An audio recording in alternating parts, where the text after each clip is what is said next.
Another big night for all-star second baseman Dee Gordon. Hello, everybody. Welcome inside Dodger Stadium. I'm Alana Rizzo. Dee Gordon, 3 for 5 last night, drove in a run, scored a run, had another triple, his 11th of the season. The New York Mets as a club in 2014 have 10 triples combined. Dee Gordon hitting lefties to the tune of 308, hitting righties to the tune of 284. Don Mattingly saying that when Dee Gordon gets into an offensive slump, he likes what he's doing because he's staying within his approach, not trying to change things. And that because of that, Dee Gordon using the entire field effectively. 142 hits this year, 7th in the National League. But look at the increase of hitting balls to left field, an increase of 7%. Center field pretty even, and right field even as well, using the entire field. Dee Gordon once again in the leadoff spot for the Los Angeles Dodgers. After the break, Vin Scully on the call. Dodger baseball right after this, Game 2 against the Mets.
Evening to you, wherever you may be. The Dodgers and the New York Mets scrambling around at Dodger Stadium for Game 2 of the 3-game series. Another beautiful evening as the Dodgers take the field.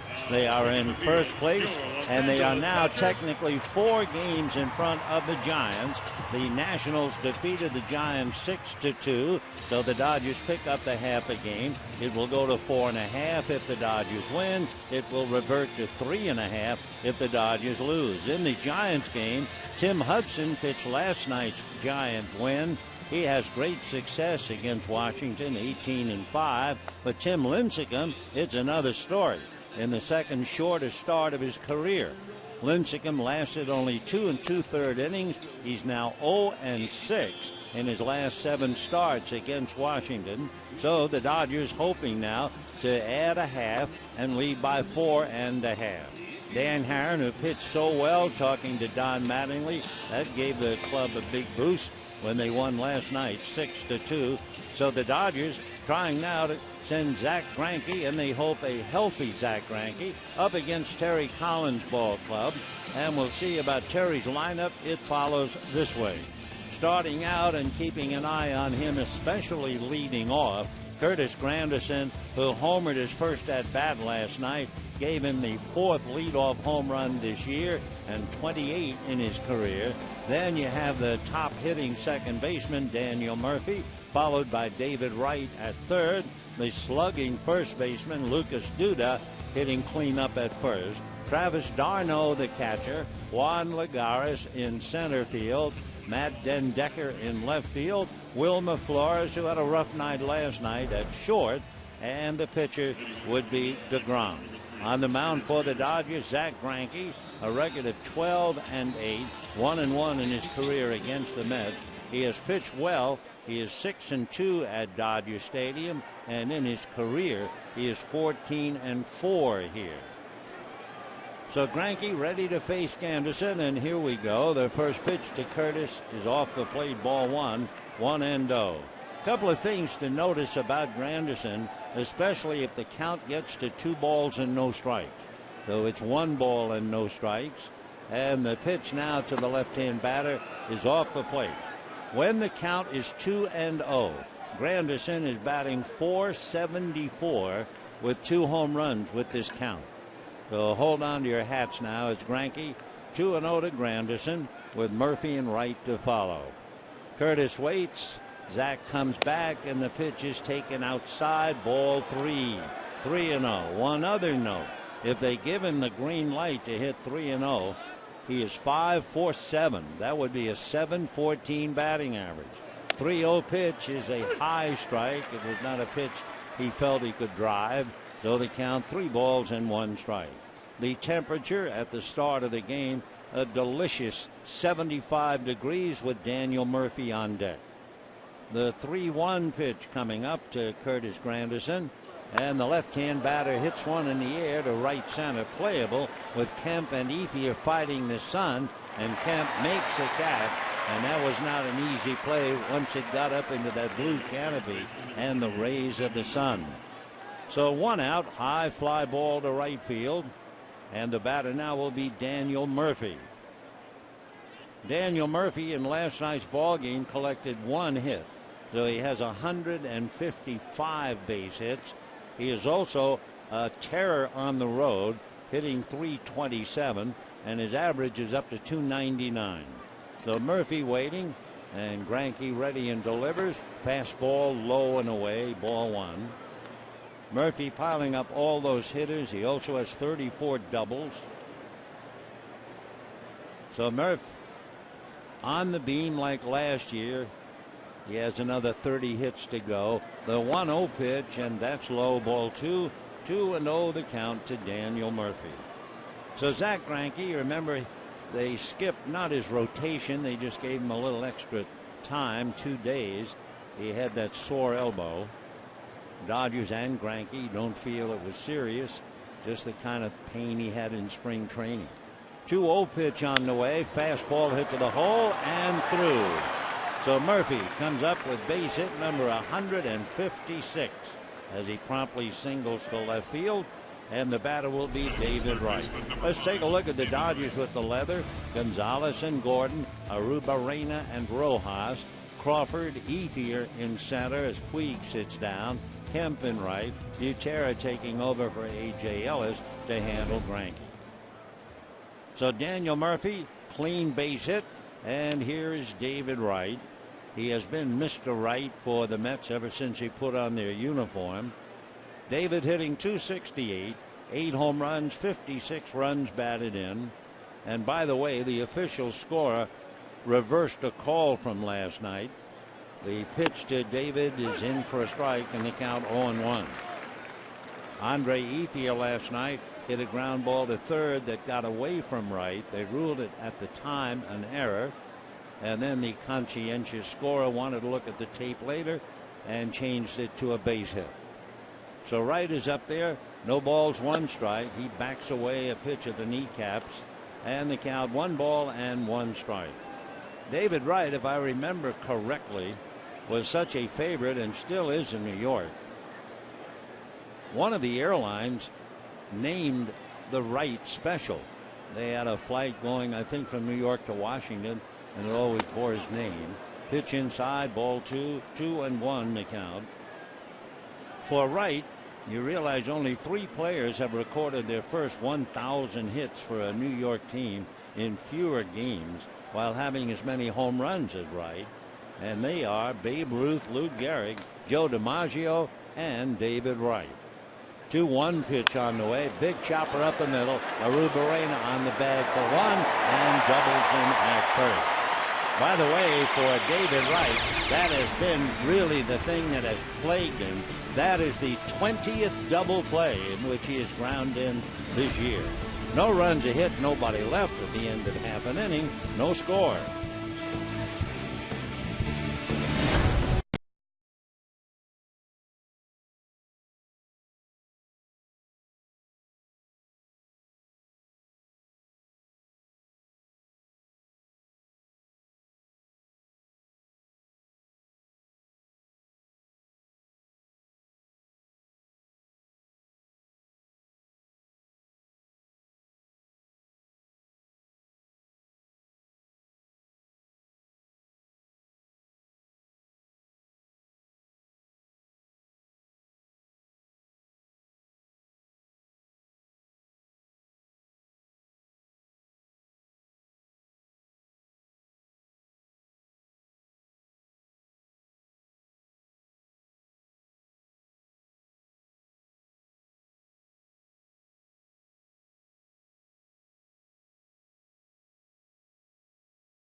First inning, base hit by Murphy and Wright's hit into the double play.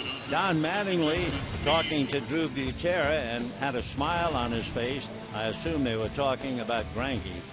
The Dodger lineup, no dramatic changes, but you have D. Gordon at second and Carl Crawford in left, Adrian Gonzalez at first, and Matt Kemp in right field. Andre Ethier giving Yasiel Puig the night off in center. Arisbel Arabuena is the shortstop. Drew Butera doing the same thing for A.J. Ellis. Miguel Rojas giving Justin Turner a night off. And on the mound, Zach Greinke. On the mound for the Mets, he looks a little bit like Tim Lincecum because of the long hair. It's Jacob deGrom, and his first pitch is away, 1 ball and no strikes.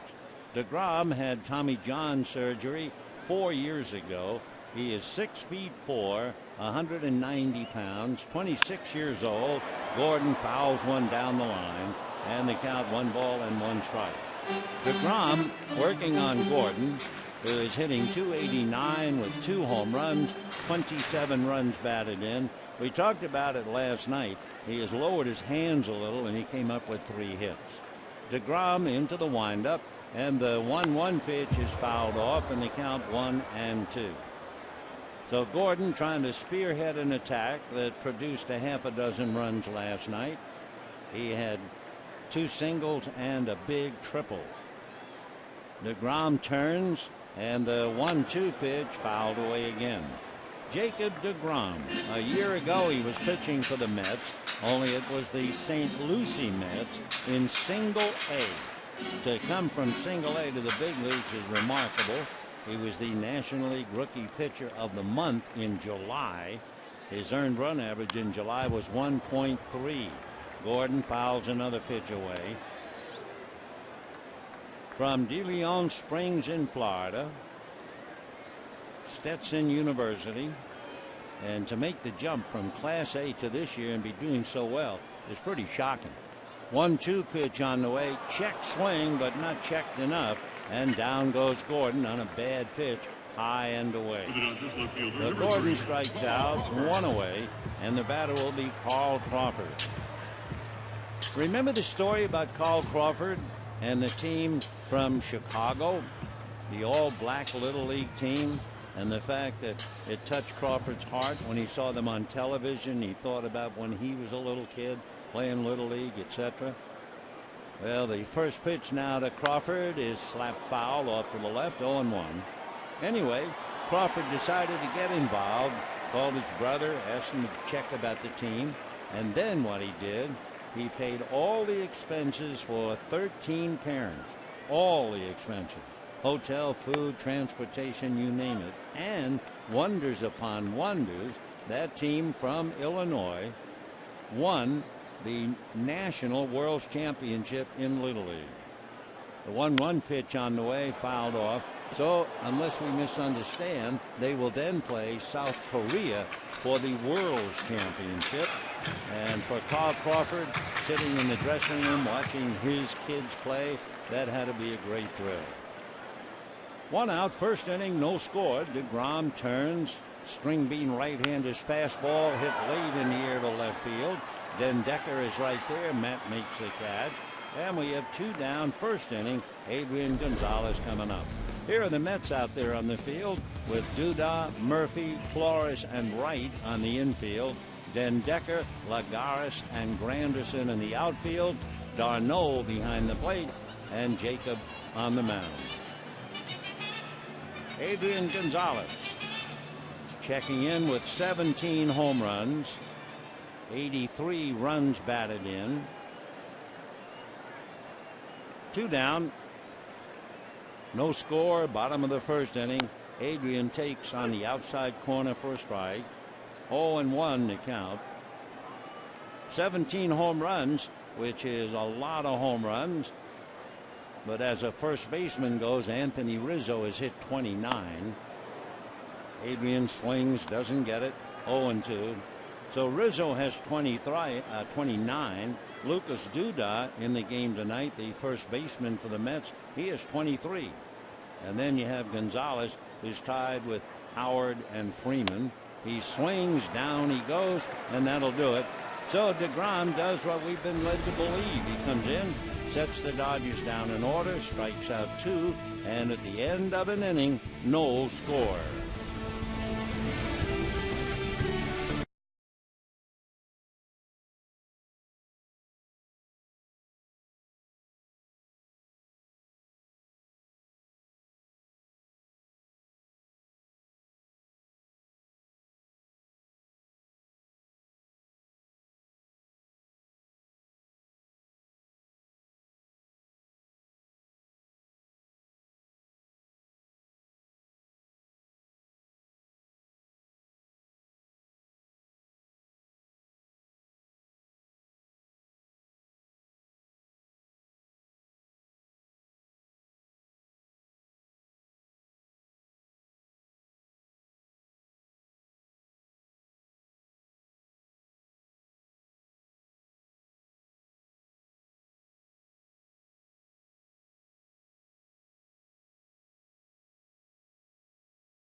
Second inning, if you're taking the ball game in television, looking at a future double play combination, not even a year old, wearing LA Dodger bibs, which is a smart move for mom and dad.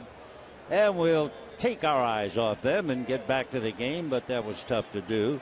Greinke now pitching to Lucas Duda, Travis d'Arnaud, and Juan Lagares. First pitch is a ground ball back at first. Gonzalez feeds high to Greinke coming over, but he makes the play. And just like that, one away. So Duda skimming one right over the bag, and Gonzalez playing him to pull, one away. So Duda, who went to USC, now gives way to his catcher, Travis d'Arnaud. Travis hitting .224 with 11 home runs. 31 runs batted in. Greinke waiting for Butera to set the target. Now comes to the plate and misses a little low. 1 ball and no strikes. Travis d'Arnaud in that ball game last night. He's from Lakewood and went to Lakewood High School. Duda, hitting ahead of him, went to SC. The 1-0 pitch is taken for a strike. 1 ball and 1 strike. In his senior year of high school, Travis committed to Pepperdine on a baseball scholarship, but he ended up signing first-round pick with the Phillies instead. Never made it with the Phils, but came up to the Mets. The 1-1 pitch, right-hand batter swings, doesn't get it, and the count 1-2. d'Arnaud, he would be 25 years old, well put together, 6'2", 195, plays the guitar in his spare time. Greinke looks down the barrel, getting a sign from Butera, and the 1-2 pitch on the way, foul back to the screen. We talked about it last night. The Mets have several players who I'm sure gave the uniform companies a bad time. d'Arnaud, Den Decker, just to mention a couple. d'Arnaud waiting on the 1-2 pitch. Greinke delivers inside under the hands, and the count 2-2. The problem is, normally all the letters of the player's name in capital letters, but d'Arnaud has that little d with the apostrophe.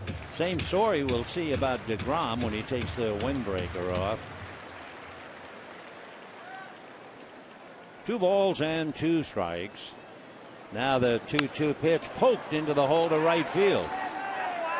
So just like Murphy poked one into left field, d'Arnaud, the right-hand batter, goes the other way, singles to right, and the batter is Juan Lagares. Nice bit of hitting as Lagares comes up with a runner at first and 1 out. Mets are high on Juan Lagares. He's only 25 years old, from the Dominican. He and Jose Reyes were very close friends, living in an apartment in spring training. Really close, because Lagares did all the cooking.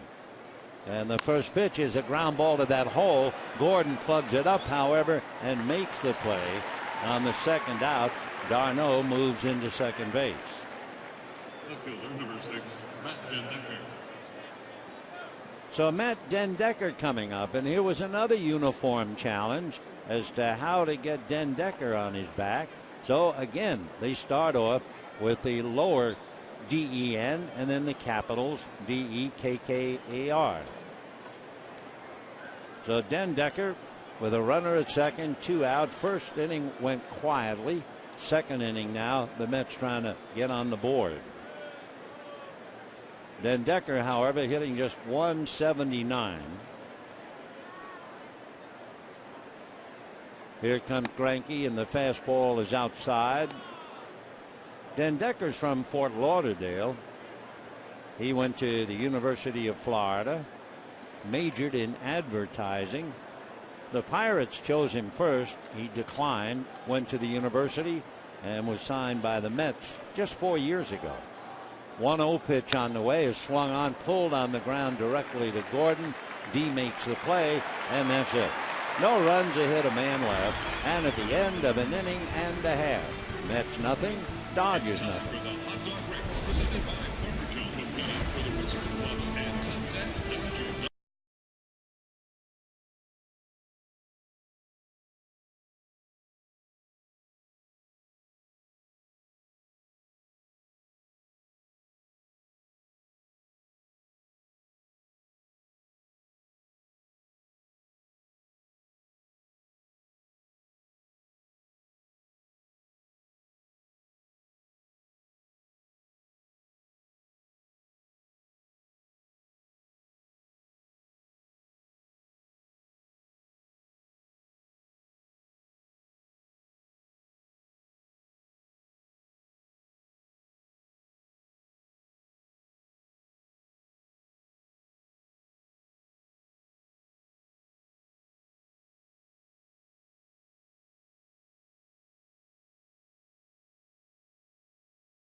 You know, the Dodgers have had 22 no-hitters in the franchise history. 2 of them have occurred this season. And to commemorate the achievements of Josh Beck and Clayton Kershaw, there will be a pin giveaway for the first 40,000 fans September 1st and September 22nd, presented by 76. For tickets, visit Dodgers.com/no-hitter. The game on September 2 will be against the Washington Nationals. That should be something. And if that isn't enough for you, the game on September 22 will be against the Giants. Matt Kemp hitting .274 in his career, hitting .346 against the Mets. Looks at a strike at the knees, 0-1. Matt 1 for 4 last night, a double. Jacob deGrom going to work. The strike 1 pitch on the way in there again, 0-2. Boy, when he takes his stride and he has long arms, he's right on top of the hitter. 75% of his starts have been labeled quality starts. Strike 2 pitch on the way just off the plate. The definition of a quality start, in case you have skipped it: 6 innings, 3 runs or less. And here's that nice, easy delivery, big stride. And with the hair flying, it sure does remind you of Lincecum when he first broke in. Ground ball to third. David Wright is on it, gets it over to Duda in time. So Matt Kemp taps to third, and we have 1 out in the second inning. Andre Ethier making a rare start. Ethier giving Yasiel Puig a rest. It's also reflected in the fact it is a needed rest because Puig has his average down to .307. Andre Ethier batting .245, 4 home runs, 40 runs batted in, and as a pinch hitter last night for Don Mattingly, remember, they ruled it an error, then changed it to a base hit. So Ethier checks in, and deGrom over the top. Fastball swung on and missed, and the count 0-1. One of the problems for deGrom, the Mets are not a run-producing team. In fact, they've only produced 104 runs since the All-Star break. Strike 1 pitch fouled away. So they're averaging less than 3 runs per start for deGrom. At home in the big spotlight, he's brilliant. His earned run average at City Park, 1.9. Strike 2 pitch on the way to Andre Ethier, fouled away. In the second half of the season for deGrom, his earned average is 2, and since July 1, his ERA is 1.9. What do you mean you never heard of him? Boy, that'll get your attention, won't it? Jacob deGrom. Back he comes. Ethier fouls that off, and it's still 0-2. So Andre trying to stay alive up there. 1 out, bottom of the second inning. Hitting back of him, Arisbel Arabuena. Seeing Arabuena reminds us, if all goes well, Hanley Ramirez will be playing short tomorrow.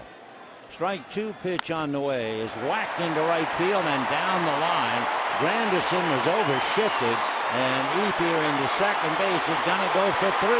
The relay will not be in time. He's in there with a triple.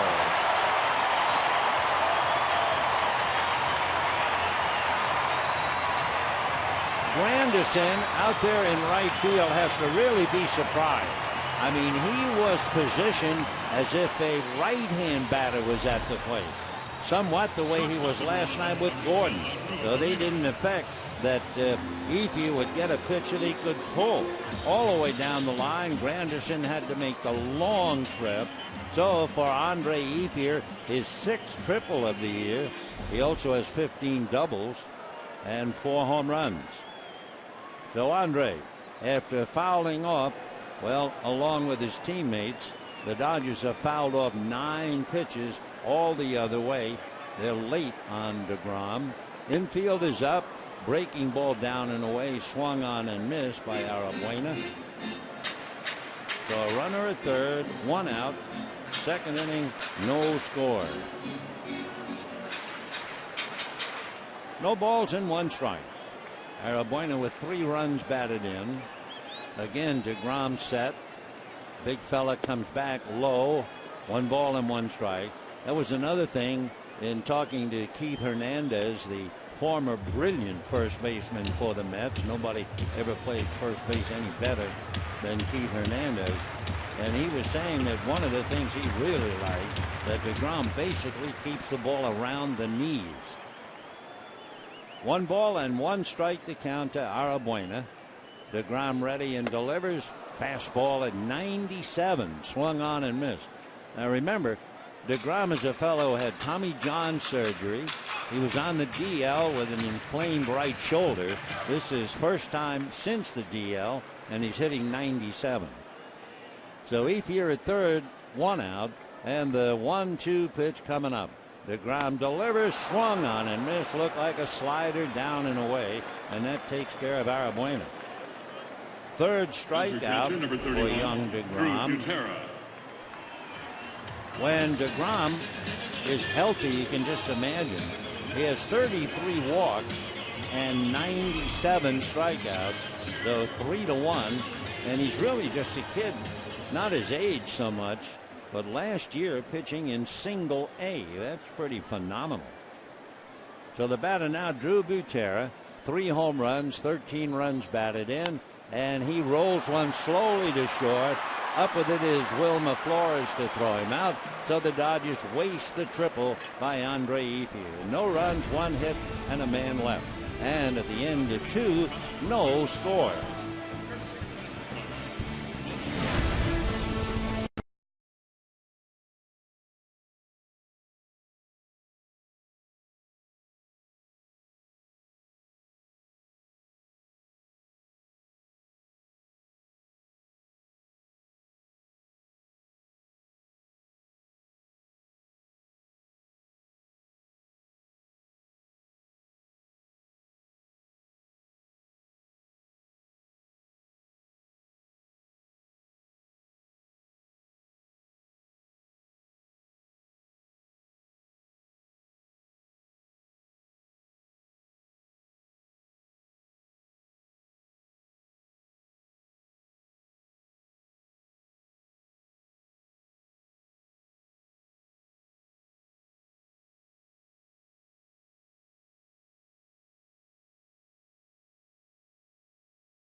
Score in the ball game. The doggies are here. The bark in the park. Yes, and I mean hundreds and hundreds, thousands of dogs and owners, and all so far so good behaving them. They are all sizes, all shapes, but they also appear to be very calm. Crowd noise, the roar on Ethier's triple, and no dog got up and jumped out. So into the third, no score in the ball game, and it'll be the bottom part of the lineup now. Wilmer Flores, the shortstop, leading off, and Greinke's first pitch a little low, ball 1. Greinke so far has gotten 4 ground balls, including the double play. He has given up 2 hits. Zach turns on the rubber and comes right back 1-0. Flores pulls it wide of third, smothered at third by Rojas, who throws him out. So Miguel Rojas taking a base hit away from Wilmer Flores. Flores is tapping to the wrong man. Rojas a marvel with the glove, and relieving Justin Turner, giving him a well-deserved night off. So Flores loses a base hit, another ground ball for Greinke, and with one out, the batter is Jacob deGrom. Now, the one thing about deGrom, I think he made headlines with the bat, and I'll tell you why. Mets pitchers set a modern day record. They started the year going 0 for 46. Then it got worse. They went on to go 0 for 64. And then deGrom got the first base hit, a single against the Yankees. That was in the middle of May. He's a good hitter. deGrom looks at a pitch off the plate. 1 ball and 1 strike. The previous record held by the old St. Louis Browns, where the pitching staff went 0 for 45. But boy, 0 for 64, that's incredible. You would think somebody would blunder into a hit. The 1-1 pitch, deGrom swings and doesn't get it. With his .242 batting average, that gives him 8 hits, including a double. He has 1 run batted in. Waiting on deck, Curtis Granderson. 1 ball and 2 strikes. Greinke delivers in the dirt. Kangaroos away, out of play. 2-2 the count. So Greinke putting up good numbers, certainly does not appear as if the elbow is bothering him. Of course, with Zach, you would never know. He'd be afraid you would think it might be an excuse. Here's his 2-2 pitch on the way, and the fastball just missed, and he's throwing at 92. So 3-2 to deGrom, left-hand batter. Greinke ready and comes back 3-2, and deGrom swings, high fly ball to left field. Back goes Crawford, away back on the track. It's going to short hop the scoreboard, and into second base goes Jacob deGrom, and the guys in the dugout wave the towels at him. He is certainly leading the way. deGrom's second double, his 9th hit, and we have a wonderkind that has arrived by the name of Jacob deGrom. He got a high fastball above the belt, and he's 6'4", hit it over Crawford's head, and it short hopped the scoreboard. So a long double with 1 out by Jacob deGrom, and the batter will be Curtis Granderson. Granderson, a power hitter, 28 career first inning home runs or leadoff home runs. He takes low, ball 1. Granderson, however, hitting .222. 16 home runs, 49 runs batted in.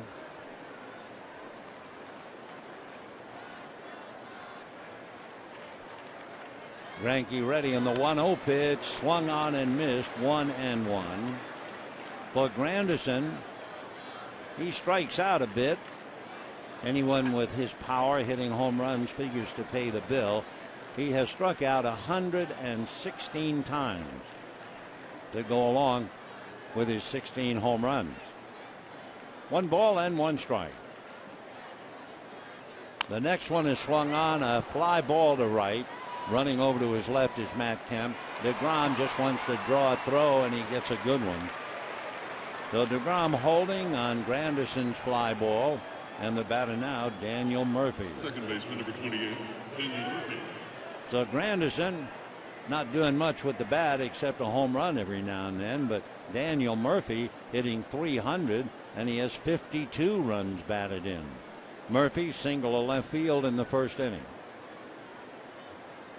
So Crawford with a left-hand hitter up, comes up a few steps in left. However, Ethier and Kemp a respectful distance at their positions. But it's Crawford thinking, since Murphy went that way in the first inning, might try to go that way again. Murph, left-hand hitter, looks at a strike, and the count 0-1. Murphy with 1 hit last night, 1 tonight, so he now has 156 hits. No balls and 1 strike.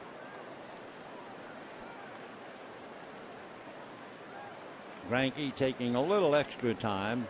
Now the strike 1 pitch, pull foul into the crowd off first base. That left the field in a hurry. And the count, no balls and 2 strikes. So Murphy taking a little walk around before getting back in. He was all over that pitch. Murphy leading the National League in hits, batting about .330 on the road and a solid .300. And the lanky Jacob deGrom taking his lead at second base. 0-2 the count to Daniel Murphy. The next pitch a little low. Dodgers have given the Mets a bad time. They've beaten them 3 out of 4 this year. If you go back to 2012 to now, the Dodgers have beaten the Mets 12 out of 14. Pitch with a lot of movement on it, just missed the strike zone. 1-2 the count. Murph waiting. Greinke at the belt, looks back at deGrom, now to the hitter, off the plate away, and a 2-ball 2-strike count. Murphy strikes out 13%. That's in the top 10 in the league.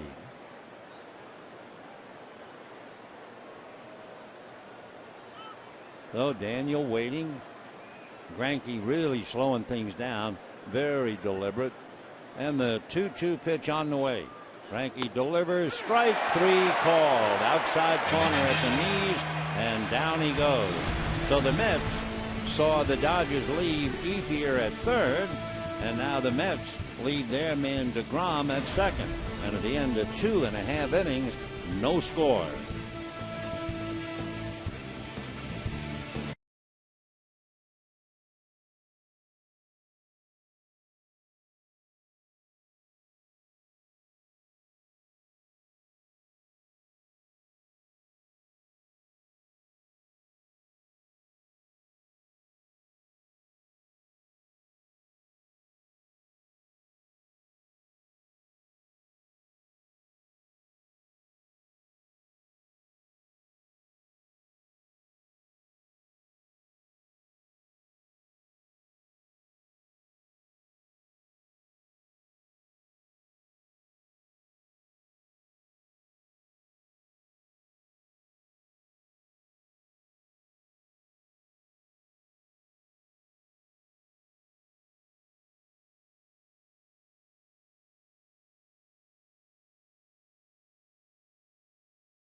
Of the third inning, it'll be Miguel Rojas, Zach Greinke, and then Dee Gordon. And of course, Rojas saved a base hit, took it away from Wilmer Flores as the leadoff man. So that was a big play because deGrom then followed with the double. So no score in the third. The Dogs behaving themselves very well.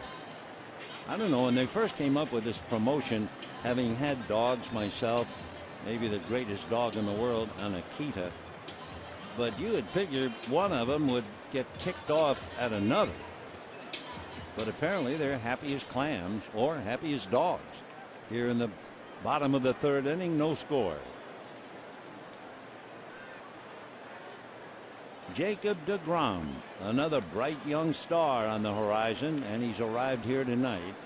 And his first pitch low to Rojas, 1 ball and no strikes. Miguel batting .203, 1 home run, 8 runs batted in. 1-0 pitch on the way, swung on, ground ball hard, great stabbing stop by Duda, and he takes it to the bag. That didn't look like the man who dropped a high foul ball last night, trying to catch it one-handed. This time he takes an extra base hit away from Rowan. Fine play for the first baseman, Lucas Duda. So one away. Zach Greinke has always been considered a very good hitting pitcher. However, he has not done much this year. Zach hitting just 156. He does have 7 hits and 1 run batted in, and he's always a problem. Strikes out only about 20% of the time. He takes off the plate. Ball 1. 1-0.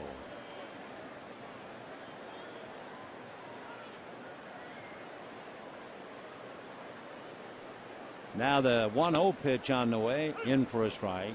Last year, Greinke had an on-base percentage of .426. The last pitcher to have that was the great Don Newcomb. 1 ball and 1 strike. Fastball low, ball 2, 2-1. By the way, Don Newcomb, when we talk about great, back in 1955 when the Dodgers were in Brooklyn and won the World's Championship, all Nuke did was hit 7 home runs. 2-1 pitch, low and away. No swing. 3-1 now to Zach Greinke with 1 out, 3rd inning.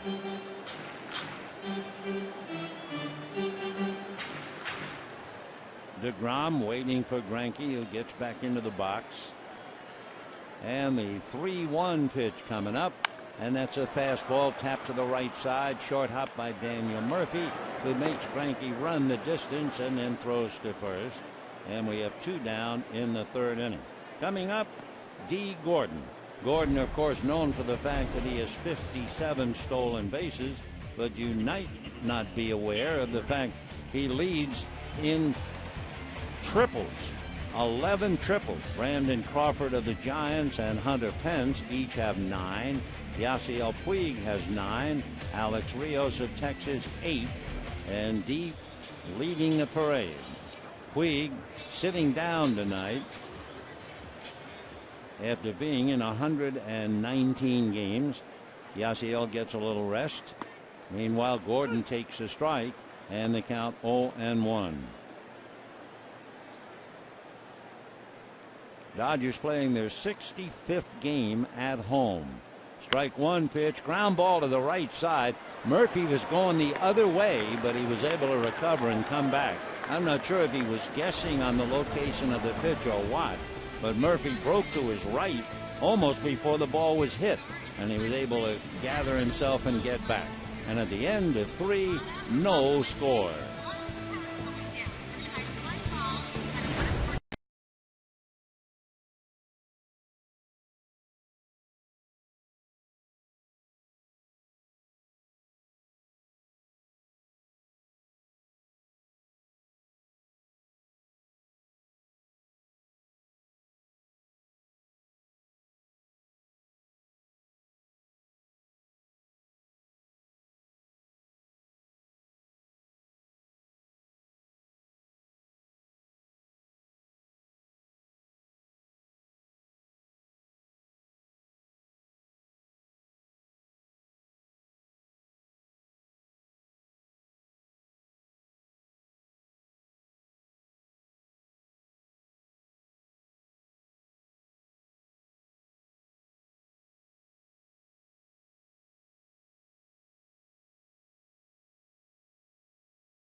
Especially second and short, they would like to know the pitch.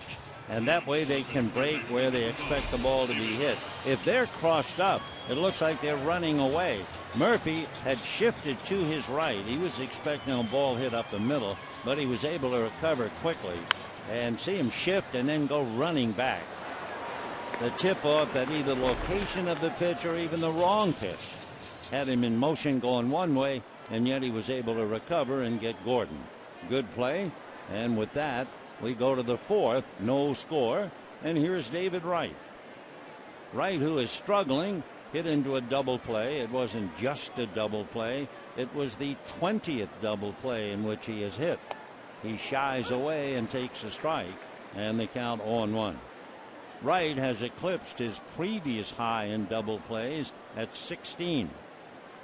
Casey McGee of Miami has grounded into 25 double plays. That's on the corner.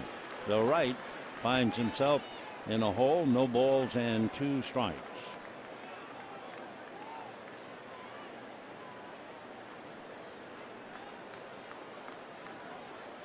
David from Norfolk, Virginia. A solid Gold Glove at third. Only 9 players and 3 infielders in Major League history have won a Gold Glove while having a 30 home run, 30 stolen base season. Who are the other 2? Barry Larkin and Jimmy Rollins. The outfielders, Willie Mays, Larry Walker, Raul Mondesi, and Eric Davis, along with Dale Murphy, Barry, and Bobby Bonds. So David Wright is in elite company. 2-2. Fastball chopped to short. Arabuena throws him out easily. I tell you, when you see Arabuena and Rojas in the same game, you realize what marvelous gloves they have. They are magicians. Arabuena, long legs, cruising to his right, throws off balance and right on the money, and with a lot on it. 1 away. Rojas, meanwhile, made that big play on Flores in the 3rd inning. So the left side of the infield in very good hands, although the left side now has been deserted by 1. Ball 1. Lucas Duda grounded out in the 2nd inning. He was a good pal of Ike Davis, and Ike Davis played first base for the Mets. And Duda, he wanted to play, and the Mets decided he's so powerful, he's got such a home run swing, we'll try him in the outfield. And he wasn't comfortable, the Mets weren't comfortable, and it was not a very good experiment. So what happened? Ike Davis was traded to Pittsburgh. There's a little flare, and that will drop, believe it or not, with 5 men over there. It dropped amongst them, and Duda will not throw it back. Little fly ball single. And the towels are waved. Apparently, we did not see that last night, but apparently every time there's a base hit by a Met player, the fellas in the dugout wave little white towels. We certainly saw it when DeGrom doubled, and we just saw it with Duda. So Davis was traded to Pittsburgh, and Duda's their first baseman. And now here's Travis d'Arnaud, who singled to right in the 2nd inning. Inside corner for a strike. Travis from Lakewood, so I'm sure he has relatives and friends here. He has a brother, older brother, Chase. Been in the Pirates organization. 0-1. And a line drive. Tried to trap, got off the glove of Rojas. He tried to backhand it. And runners at first and second. So we'll see how they rule it. They're waving towels. So at least the Mets dugout thinks it's a base hit. Hard hit ball, backhand effort, and it got off the glove of Rojas. He dropped to his knees to get down to the ball. And he got away. I would guess, considering on his knees trying to backhand it, it would go as a base hit, but we'll wait and see. one way or another, and it's going to be an error charged to Miguel Rojas. So 2 on, 1 out, and Juan Lagares, who grounded out in the second inning, checking in. Ball 1, 1-0.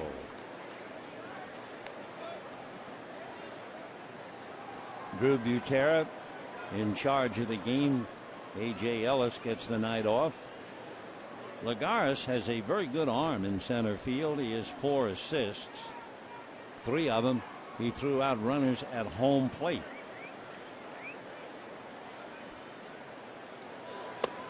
That's a strike, 1-1.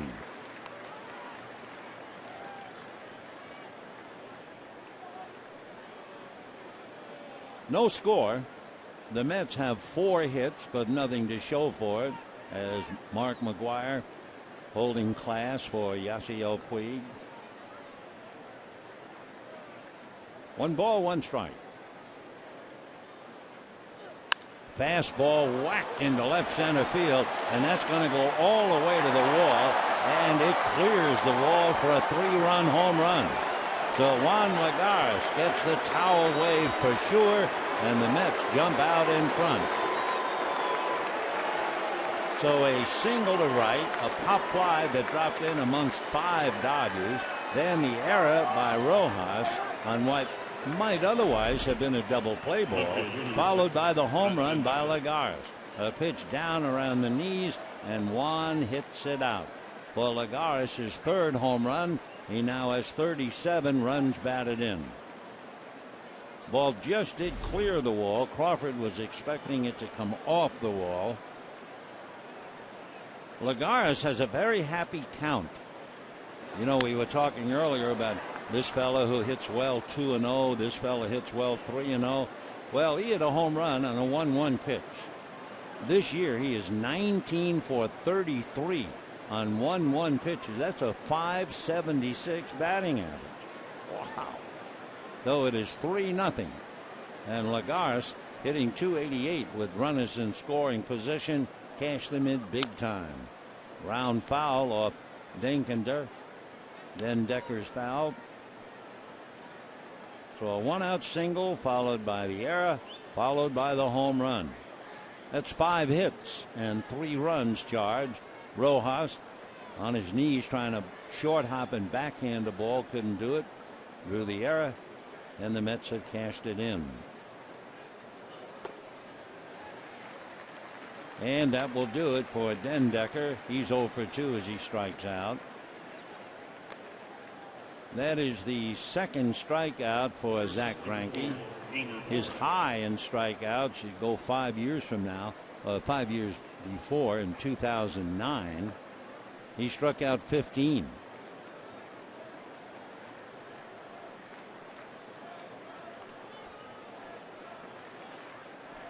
Zach ready now and delivers to Wilmer Flores.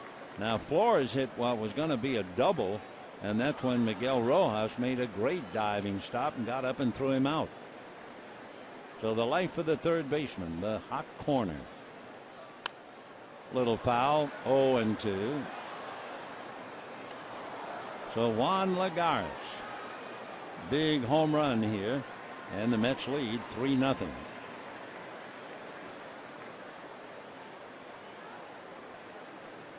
One of the things that Lagares does well, he bunts. He had 4 bunt singles. No bunt tonight. And that's lifted.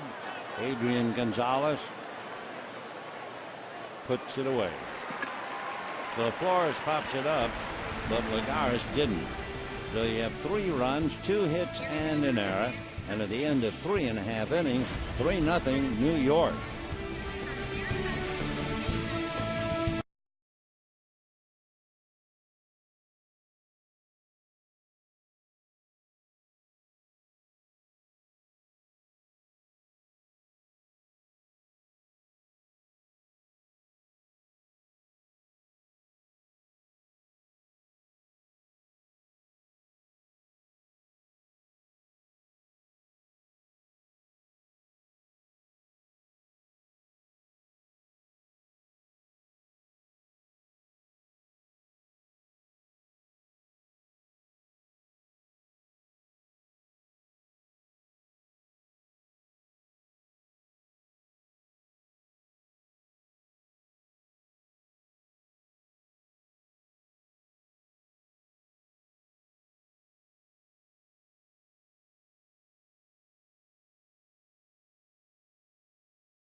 At LA is brought to you by the all-new Chrysler 200, America's import, and by Jack in the Box. Try Jack's Spicy Chicken Club combo at Jack in the Box with fries and a drink while it lasts. Zach Greinke is burned in the fourth inning, gives up the 17th home run of the year, and the Mets jump out to a 3-0 lead. The Mets trying to turn things around. They've not only lost 3 out of 4 to the Dodgers, they've lost 4 out of 5 and 7 of the last 10. So you can understand a happy moment when Lagares hit it out. Granderson, of course, last night led off the game with a home run, but that was not enough. But we'll see about Lagares, the way DeGrom is pitching. Jake DeGrom has given up 1 hit. That was the triple to Andre Ethier. Now he faces Carl Crawford. Foul ball, 0-1. The Crawford trying to get something started, hitting .266. When DeGrom is really on his game, he just takes over. He dominates. He is 6-0 when he wins with an earned run average of 0.8. I mean, he is really phenomenal. And Clayton Kershaw, I'm sure, very interested in him. And the count 0-2. Pitchers study pitchers like artists study art. And DeGrom is certainly worth watching. He also rises to the occasion. Against teams above 500 like the Dodgers, he is 6-5.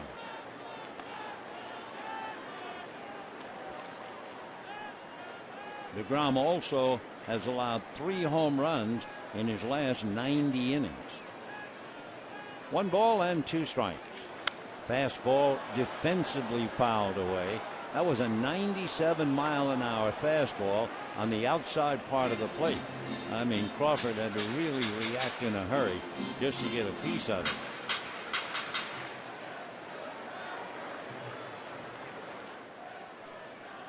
One ball and 2 strikes.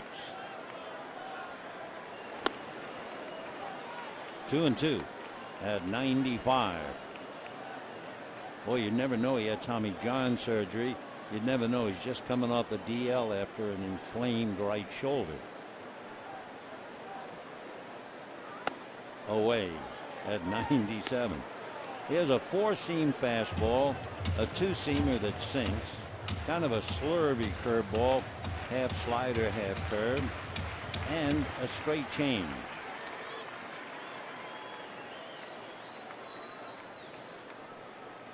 Three and 2. Fouled away. Maybe the best game so far that DeGrom has pitched, and he's going to pitch a lot of them. He went against the Atlanta Braves, shut him out for 7 innings, and just kept the runners off the base paths. Struck out 11 in the 7 innings. High and tight at 96, and Crawford is aboard. So DeGrom gives up his first walk. He has given up 1 hit. He has struck out 3. And here's Adrian Gonzalez.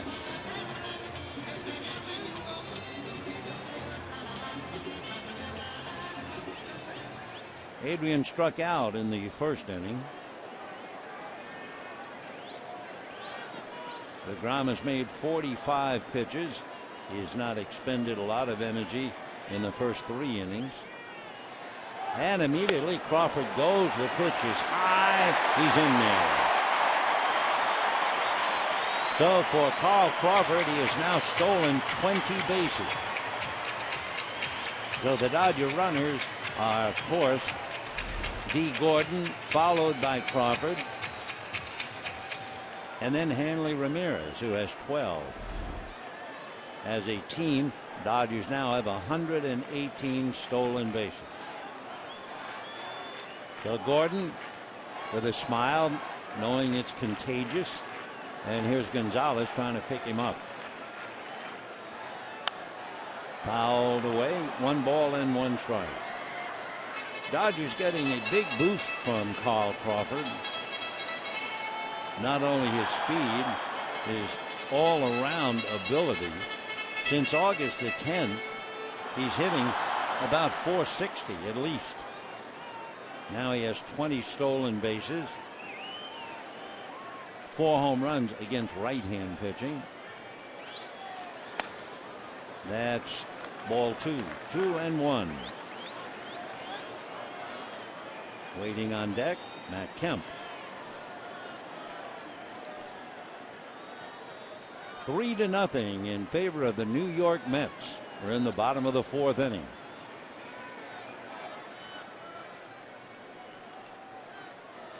Fastball cracked bad, base hit to right. Granderson charging, and they're going to send Crawford home. He will score standing up. Holding on at first is Gonzalez. So the Dodgers get 1 back, and the Mets lead 3-1.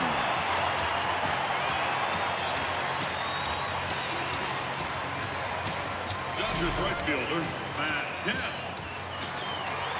So Adrian Gonzalez, a clean base hit to pick up his 84th run batted in. Granderson's throw not nearly in time, not with Crawford's speed. Danny Warthen, the pitching coach who at one time worked for the Dodgers, out to the mound to talk to DeGrom. Danny's a delightful guy, great personality, and I'm sure the team loves him. DeGrom in agreement, so is Darno. All right, Danny heading back to join Terry Collins. 3-1 in favor of the Mets, and Matt Kemp coming up, grounded to third in the 2nd inning.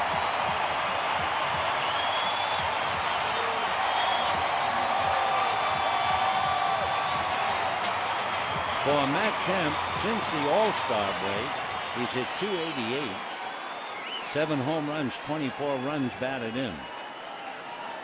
Gonzalez at first, nobody out. Line drive, base hit to left.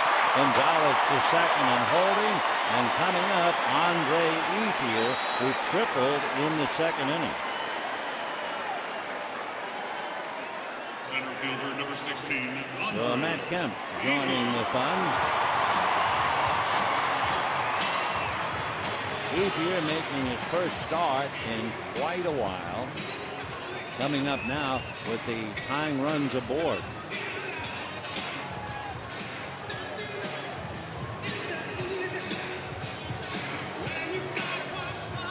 DeGrom, who as we mentioned earlier was in Single A last year, has made a lot of pitches now. Over 100 pitches in the big leagues, 38 pitches in the minors. Fouled away. No balls and 1 strike to Andre.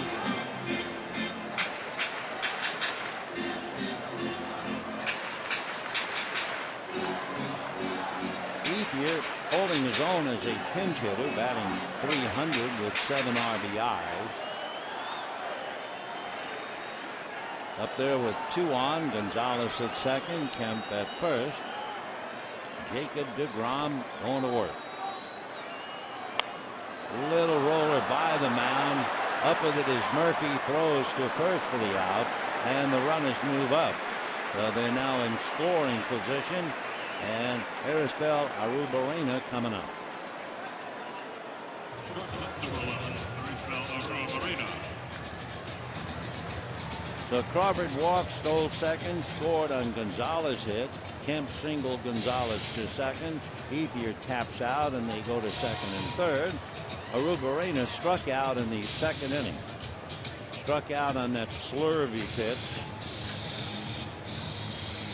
Half curve, half slider. So a big at bat for him, trying to make contact, trying to at least pick up Gonzalez from third. Fastball whacked into center. Back goes Lagares to the track at the wall to make the catch. Both men tag up. Scoring is Gonzalez. Kemp to third. It is 3-2 Mets. And boy, Arrubarena really gave that thing a ride.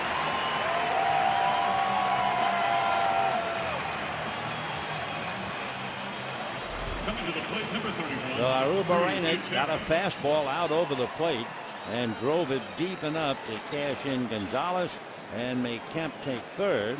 So the Dodgers now trail 3-2, and they have the tying run 90 feet away. And the first thing to do is look at DeGrom. He does not, in over 100 innings, he does not have a wild pitch. So Jacob gives up quick 2.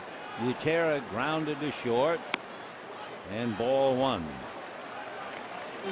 DeGrom with runners in scoring position and 2 outs, and that's the burden that Drew Butera has to make. The opponents are hitting 167, so Greinke is just a run away. 1 ball and 1 strike to Drew. Butera 3 home runs, 13 runs batted in. Arrubarena.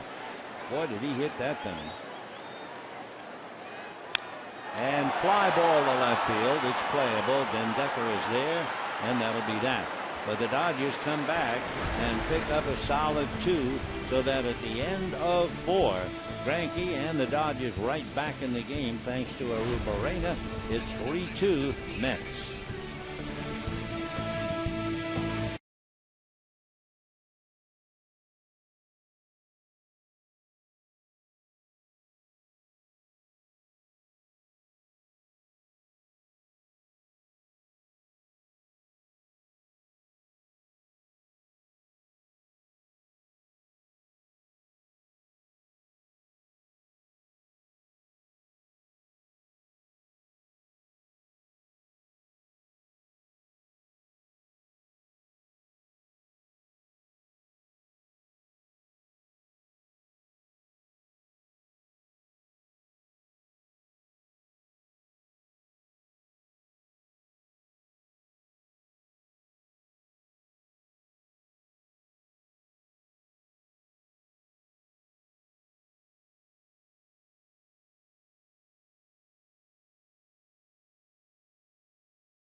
Top of the 5th. A reminder tomorrow, the Dodgers and Mets at 1:10, and the first 40,000 fans in attendance take home a Matt Kemp figurine presented by New Era. For tickets and more information, visit Dodgers.com/promotion. Matt Kemp coming up with a key base hit along with Adrian Gonzalez. The Dodgers pick up a deuce and trail 3-2 in the 5th. Arrubarena's long fly ball got 1 home and set up another. Tough inning for DeGrom. He made 20 pitches. A chopper right up the middle for a base hit. So DeGrom is a one-man gang. He doubled in the 3rd. Now he singles in the 5th. So there is a young pitcher you would certainly expect to see they will use him as a pinch hitter somewhere along the line. He came in here hitting .242, and he now has 10 hits. Curtis Granderson, who can certainly get you well in a hurry, twice has flied to right field. DeGrom short lead at first, and a strike. So the Mets have 3 runs on 6 hits. Dodgers 2 runs on 3 hits.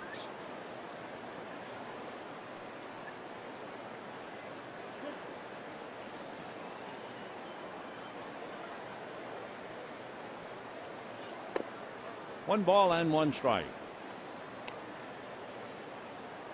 You forget about little things until it's pointed out. Leading off the 4th inning, that was a great at-bat for Carl Crawford. It was a 9-pitch at-bat. Crawford finally got the walk, that had to take a little something out of DeGrom. And a drive to right. If it's fair, it's going to go. It's right down the line. It is foul. Boy, there was no doubt about the distance. But of course, when you're talking about Granderson, you basically are talking about a fella who is a home run hitter. I mean, Granderson hit as many as 43 home runs for the Yankees. That was just 2 years ago.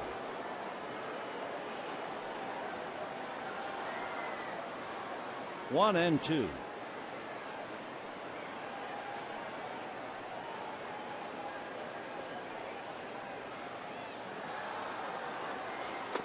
Two and two. For Granderson, he had one home run in March and April. Then he had 5 home runs in May, 5 home runs in June, 4 home runs in July, and 1 home run in August, and that was last night. 2 and 2. 3 and 2. Greinke's pitch count now is up to 63. Last inning, in the 4th inning, he made 19 pitches. That's as many in any inning so far tonight for him. We're in the 5th. DeGrom at first. 3 and 2 to Granderson. And a little roller. Gordon's only play is to first, and down to second goes DeGrom. So Granderson, feast or famine. 1 out, and now Daniel Murphy.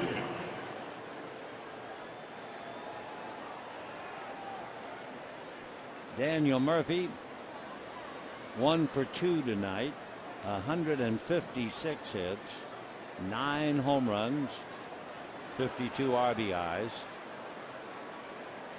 The memories showed the back of a fan wearing an old pinstripe New York Mets uniform with the name Strawberry on it. Line drive, base hit to center by Murphy. Here comes DeGrom, and they will stop him at third on an airmail by Andre Ethier as he charged the base hit. So for the moment, that saved the run. Murphy got it out there in a hurry. So Ethier, a strong throw, but they weren't going to gamble with DeGrom anyway. I mean, that was written in stone. They were going to stop him. Funny to see on a throw to the plate, Greinke was standing directly in front of Butera. Now Ethier making a bunt situation as David Wright comes up. Wright has grounded into a double play, grounded to short. So we will see as DeGrom down the line from third, Murphy from first, 1 out. Foul ball. So Greinke working very hard. He's allowed 7 hits. The Mets have had at least 1 hit in every inning, and we're only in the 5th. David Wright, who has grounded into 20 double plays. The Dodgers are hoping for 21. No balls, 1 strike.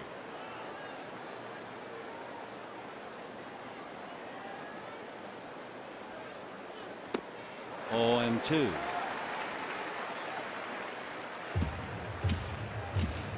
Greinke getting a swing and a miss. He has only 1 strikeout. Nasty pitch down and away.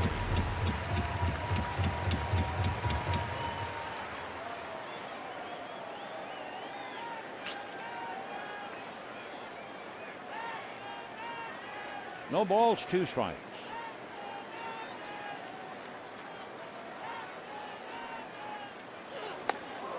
High and tight. We were talking with a runner at third. We looked it up for DeGrom. No wild pitches. With a runner at third, DeGrom, Greinke has 10 wild pitches. 3-2 Mets looking for more. 1 ball and 2 strikes. Well, it looks like he's setting him up. 2 pitches up and in, waiting on deck is Lucas Duda. We'll see now if it's a breaking ball down and away.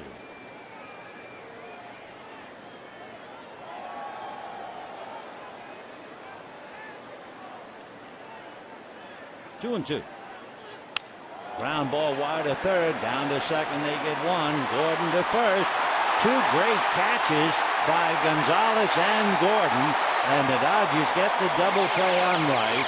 Terry Collins will come out and argue immediately, but if that holds up, it means Wright will have grounded into 21 double plays. So Collins out. It was a tough play twice. First by Gordon at second base, then to first. Thumbs down to Terry Collins. Though apparently the ruling will stand. It is a double play. There's Rojas getting it to Gordon. Then he is upended. And then Gonzalez makes a remarkable catch and kept his foot on the bag. So it's 3-2 New York.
Very fine with that double play.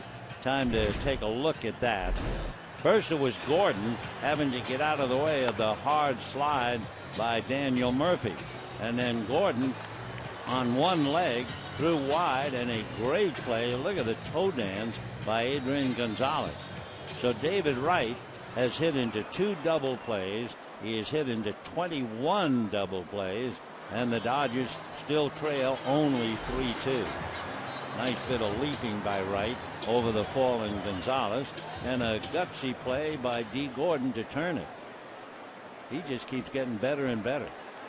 For David Wright, that is not exactly the David Wright we remember, as the Dodgers now have Rojas bunting. Here comes DeGrom, feeds it to Lucas in time, and Rojas down on the bunt. 1-3. One away.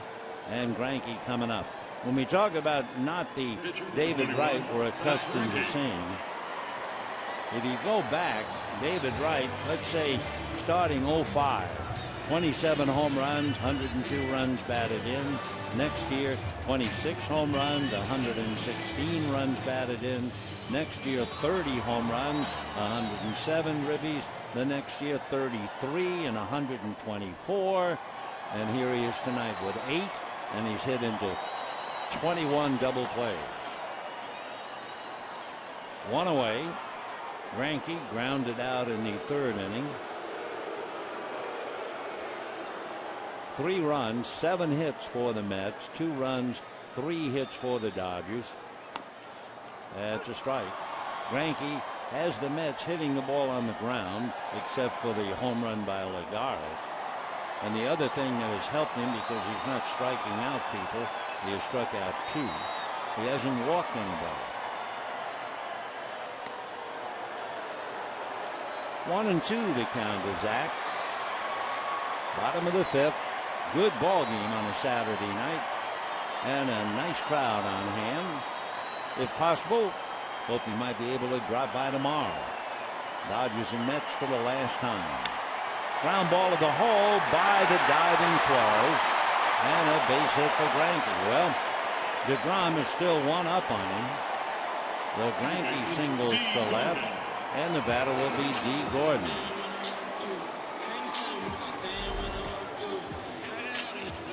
The Greinke beats one to the hole. Flores trying to knock it down, can't do it. So the pitchers have 3 hits between them. DeGrom has a single and a double. Here's Gordon, struck out, grounded out, 0 for 2.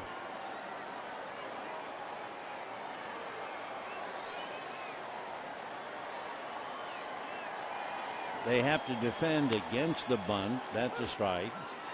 So Duda is in front of Greinke, and Wright even with the bag at third. Light breeze blowing left to right, but Collins plays the outfield shading to left. 0-1. Foul ball down the left field line. 0-2 to count to D. Gordon.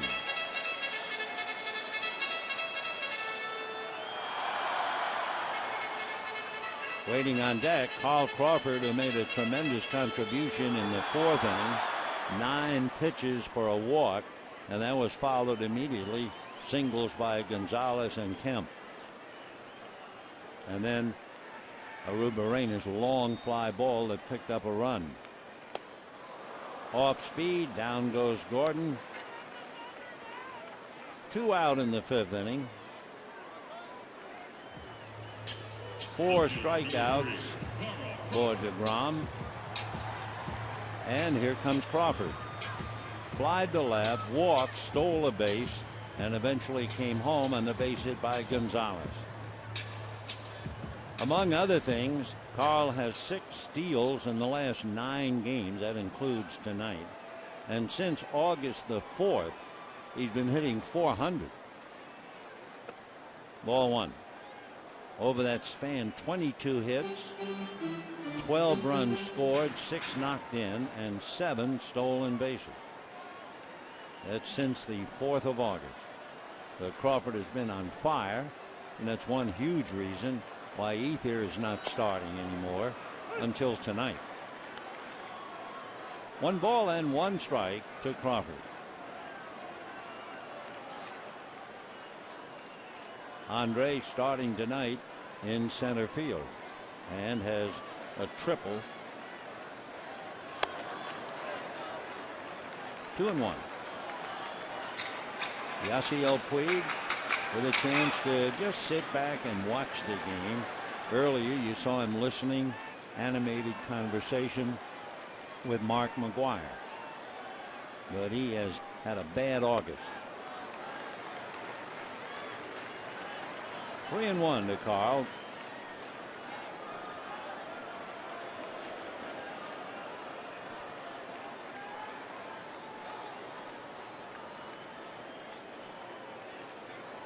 (3-2) New York. 5th inning, 2 out. Greinke at first base. Fastball fouled away. He was getting 97-mile-an-hour fastballs earlier. That's why he had that 9-pitch at bat. Jacob DeGrom. Boy, he's something. Once upon a time, when he was a freshman, he was a shortstop. By the time he was a sophomore at Stetson, with the runner going, Crawford takes ball 4. That's when he became, as a freshman, a shortstop, sophomore, as a pitcher. First baseman number 23, Adrian Gonzalez. Well, Crawford comes up with another tough walk on a 3-2 pitch. And Adrian Gonzalez now. You could call Greinke the tying run at second base, but it would be an effort to get him home on a single. So we'll see.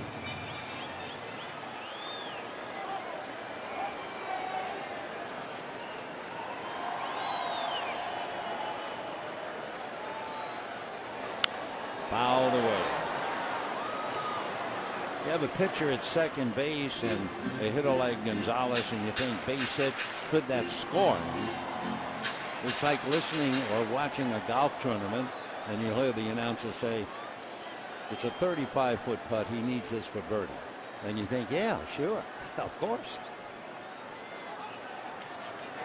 And a drive into right center field, going back to the track is Thunders. It's gone. They don't have to worry about Greinke scoring on a base hit, and the Dodgers have turned it around and lead 5-3.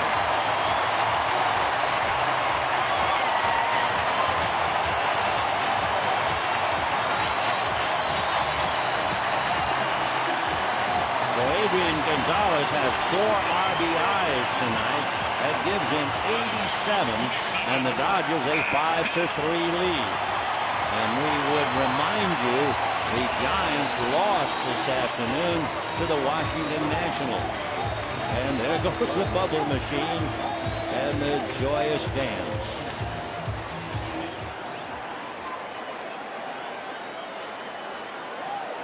Five to 3 in favor of the Dodgers. Good fastball at 95. The last home run Gonzalez hit not too long ago at Milwaukee 2 weeks ago. It's his 17th home run that he's hit against right-handers. 0-2. So the Mets led 3-0. The Dodgers got close 3-2. And thanks to Gonzalez, the Dodgers now lead 5-3. For DeGrom, that's the 7th home run he's allowed. 0-2. Change in the dirt. Check swing. No swing. 1 ball and 2 strikes. He hasn't thrown very many of those changeups. So from 97, he drops down to 75 or thereabouts. 1-2 the count.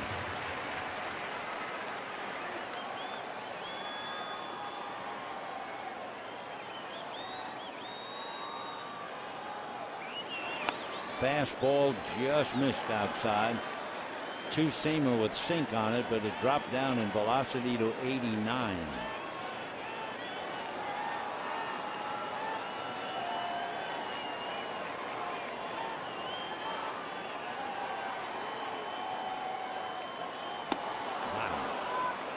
So Matt Kemp strikes out, but the big play, the walk to Crawford, this graze hit by Greinke, and that brought up Adrian Gonzalez, and all he did was unload. Fastball a little away, but he's strong enough to pull it.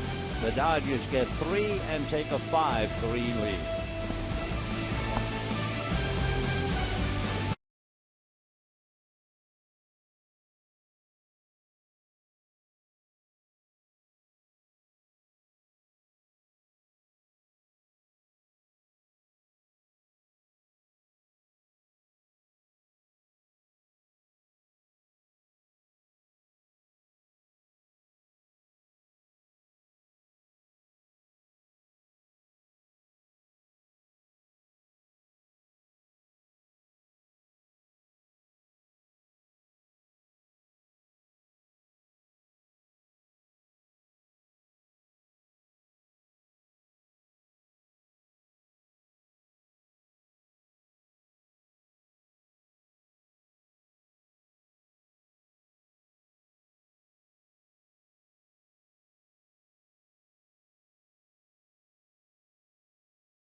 game. If you go back to 1989, the Dodgers played in Houston, and they played a 22-inning game. It was a madhouse game, pitchers playing third base and outfielders playing out of position. It went 22 innings, and it took over 6 hours.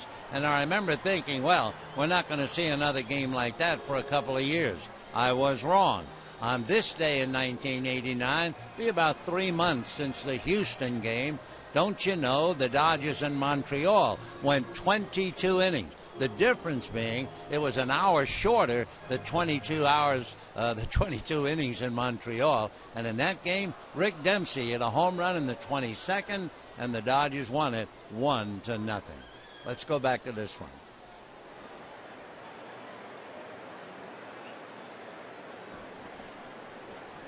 Lucas Duda leading off, 5-3 in favor of the Dodgers. First pitch is strike. Adrian Gonzalez, big night, single 3-run home run. So he has 4 RBIs, leading the Dodgers to the 2-run lead. That's hit in the air and deep to right. Back goes Kemp at the scoreboard. It hits the top of the wall and goes out. So Lucas Duda, who is known for home runs, they expect some home runs from him, and they got it. His 24th home run of the year, 71 runs batted in, and that makes it a tough one-run game again. For Zach Greinke, that home run is number 17 that he's allowed. It was a curveball, and Duda hit it out. So after a lot of ground balls delivered by Zach Greinke, he is frustrated. The ball hits the top and goes out. Kemp waiting for it to come back, and it never came down.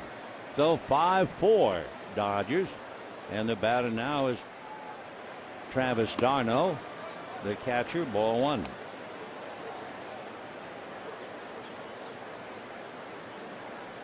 d'Arnaud single to right and reached on an error. And then Lagares came up and hit a 3-run home run.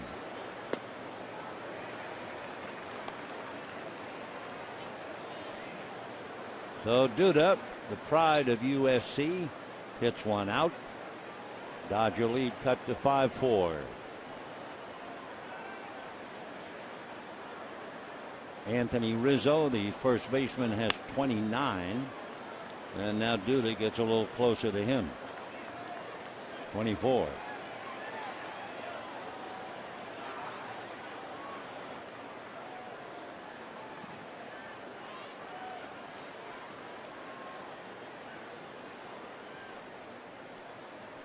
One ball and 2 strikes.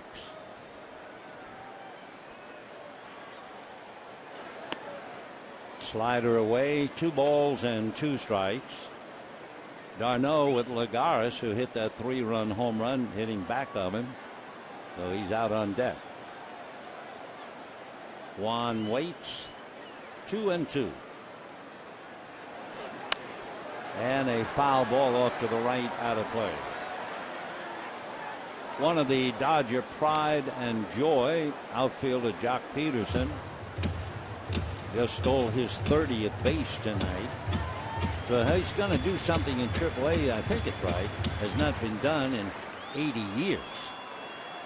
30 home runs, 30 stolen bases. We'll no doubt see him starting September 1 when we're home with Washington. Little nubber. Greinke can cut him off at the pass. He won't run to the tag, so he'll go the other way. d'Arnaud goes out 1-3, 1 away, and Juan Lagares coming up. Center fielder number 12, Juan Lagares. Lagares hit that big home run with 2 aboard in the 4th inning. That gave the Mets a temporary 3-0 lead, but the Dodgers came back with 2 and then came back the next inning with 3.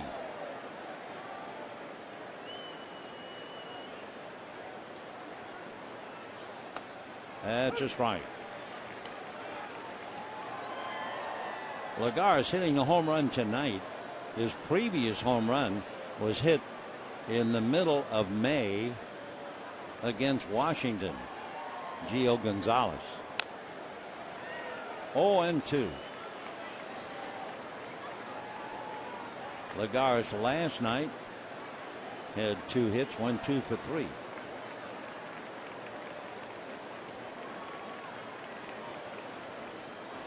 Five runs, 5 hits, 1 error for the Dodgers.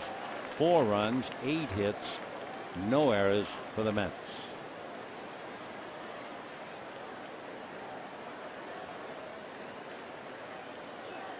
And that slapped to right, but Kemp is there.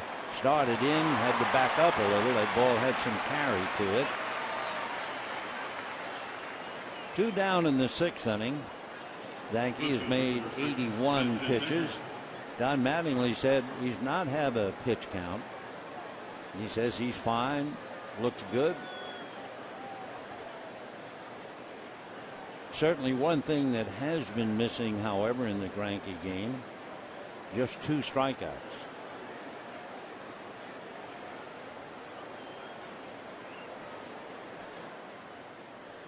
Den Decker has grounded out and struck out.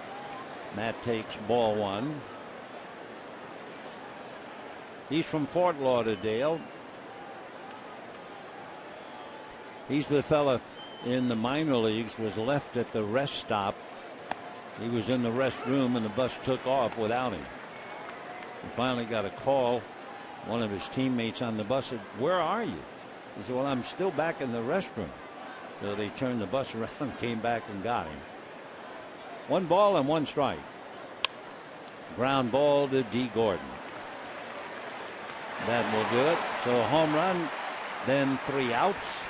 1 run, home run by Lucas Duda. And at the end of 5.5, 5-4 Dodgers.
To you by Subway.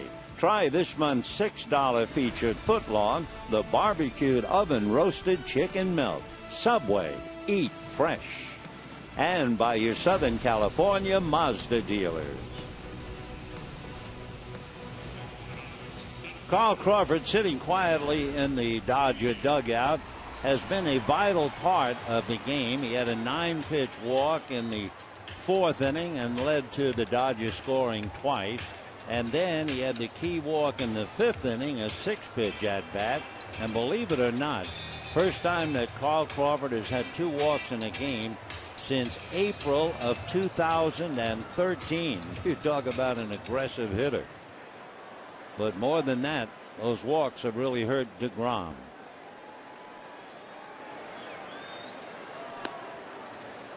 That's a strike to Andre Ethier, who tripled and grounded out.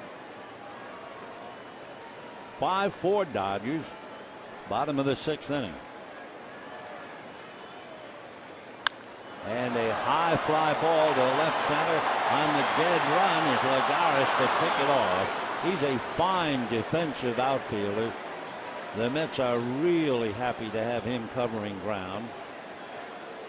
He also has a very good arm. We mentioned earlier he has 4 assists from center field, throwing out 3 of the 4 runners at home plate. So good arm, great coverage. The Mets' young center fielder Juan Lagares. Arozarena struck out in the second inning, had that long sacrifice fly to score Gonzalez in the 4th inning. Shows bunt.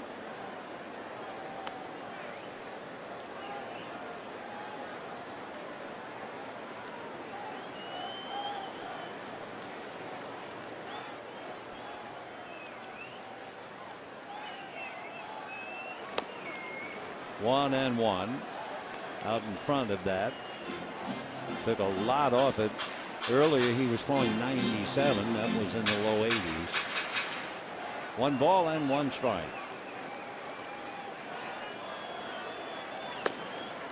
That's a strike. Waiting on deck, Drew Butera.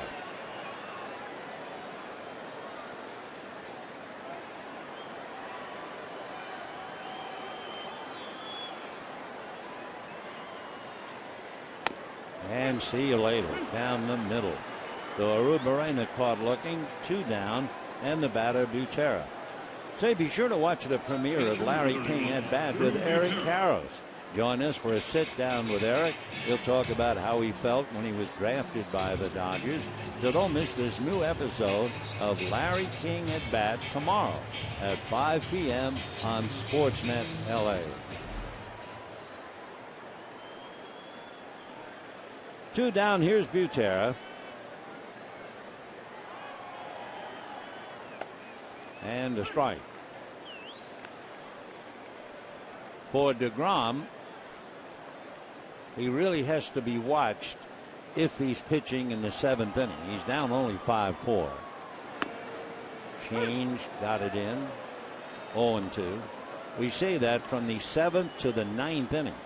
The opposition batting average against him is just about 6.5. ERA, and the batting average is .351. Remember, he was pitching in single A last year. Boy, he just blows Butera away, so he strikes out Arozarena and Butera. Dodgers are out in order, really for the first time since the 1st inning and 3rd inning. Well, hello there, young man. 5-4 Dodgers.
Song, All I Want for Christmas, My 2 Front Teeth. Well, bless you, they'll come in time. Let's take a look at the Dodgers schedule, and it shapes up this way. The Mets here tomorrow. Monday is a travel day. The Dodgers will go to Arizona for a quick 2-game series.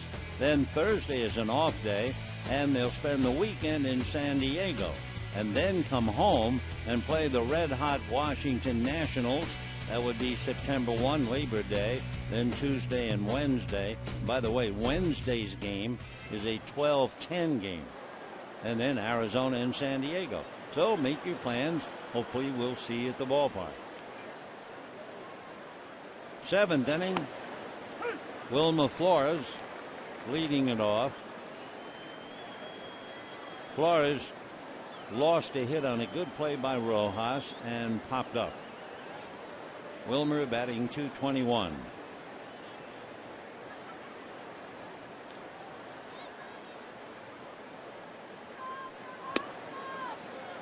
One ball and one strike.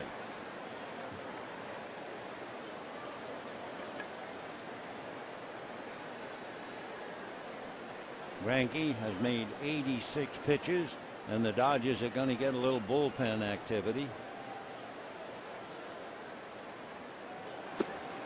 Ball 2, 2-1.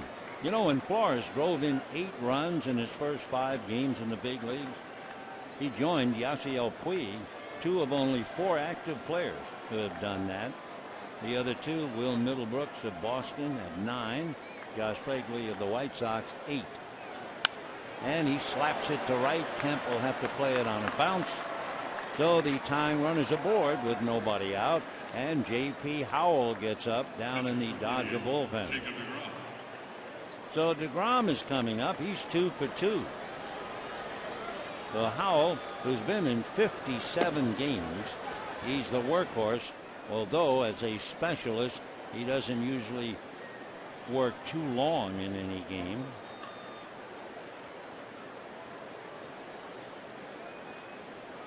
Now about DeGrom. Will they ask him to bunt? He is 2 for 2. A very good hitting pitcher, obviously. Came into the game hitting .242. Showing bunt. And ball 1.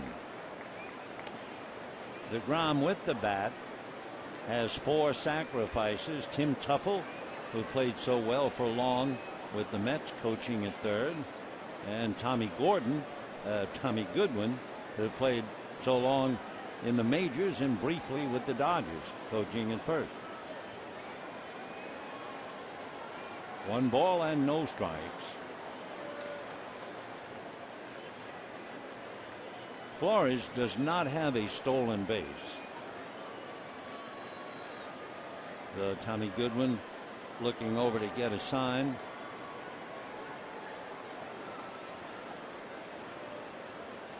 DeGrom still showing bunt. Greinke off the rubber. Rojas in on the grass. Gonzalez has to stay on the bag and hold Flores. 7th inning. And he got the bunt down. Gutierrez going to go to second base and got him to first too late. So Flores unable to get down to second in time. And a good, perfect play by Drew Butera. He threw an arrow down there. Take another look. The bunt is dropped, but right out in front of the plate. And Butera fires. Arabuena's there to handle it. Too late to first, but they give up a precious out. Good play by Drew. 2-6 if you're scoring.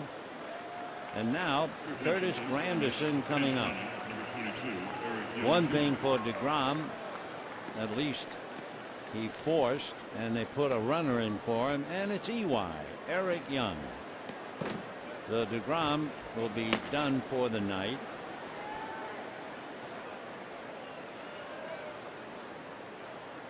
Eric Young Jr.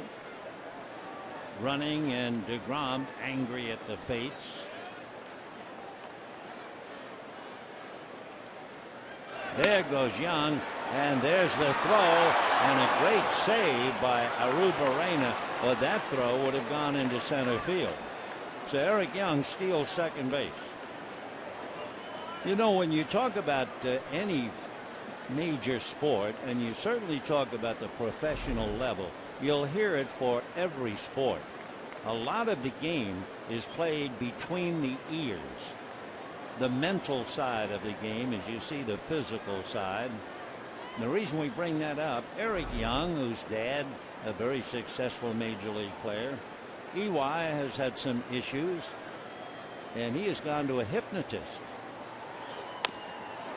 High fastball, 0-2 to count. So Eric Young Jr. taking his lead, carrying the tying run with 1 out.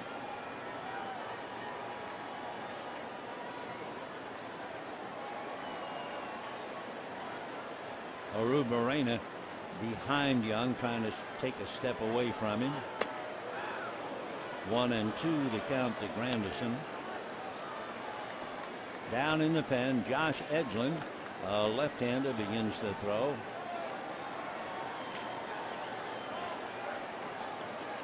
One and two. Edgin's been in 40 games, and DeGrom is now out of the game. 2-2.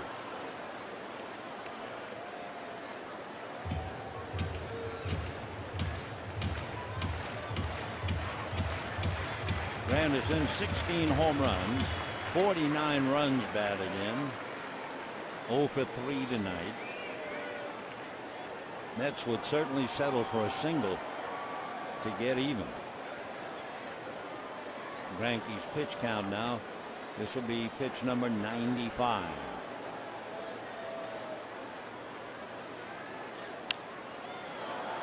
Still 2-2. Bartolo Colon tomorrow, and the Dodgers with Kevin Correa. Final game of the homestand. Bartolo will pitch with a heavy heart. He just lost his mom. He'll pitch here tomorrow and then fly home for the funeral. And I'm sure in his heart and mind he's thinking, Mom would want me to pitch.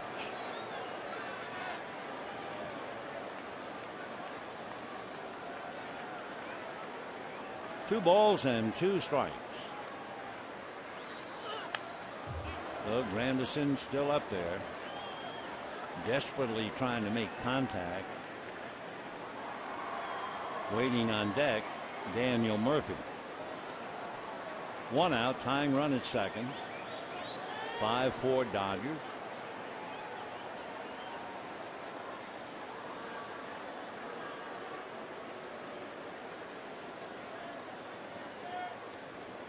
Two and 2. Got him.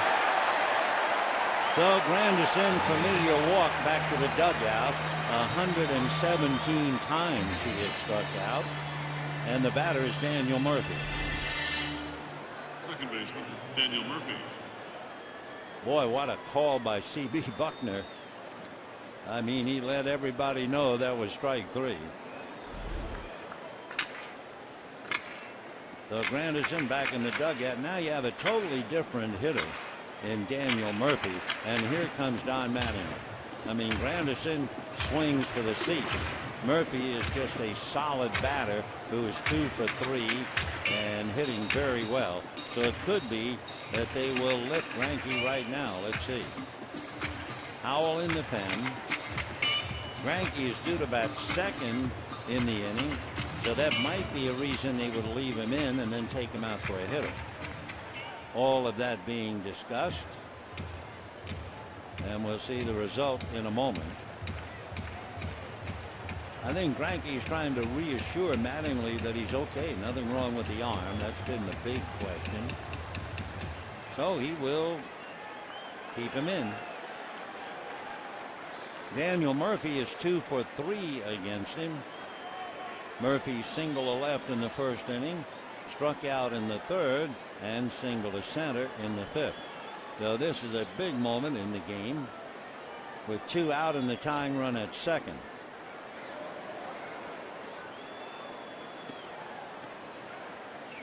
Eric Young, of course, at second base, has wings on his heels, so they will certainly have to keep an eye on him.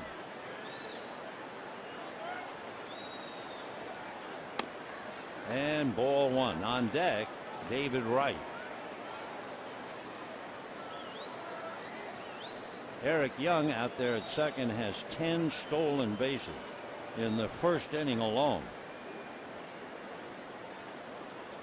EY has stolen 27 out of 31.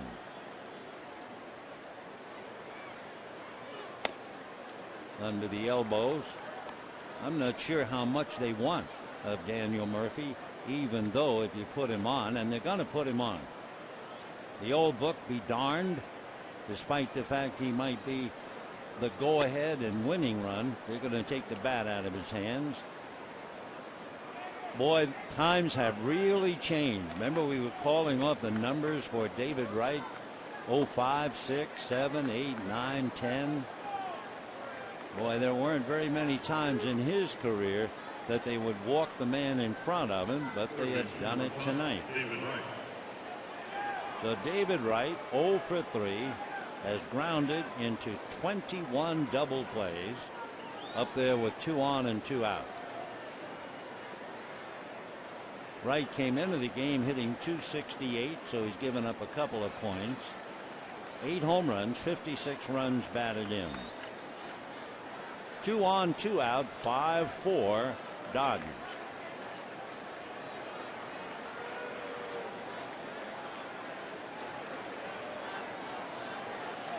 Down in the pen, J.P. Howell still heating up, along with Brian Wilson.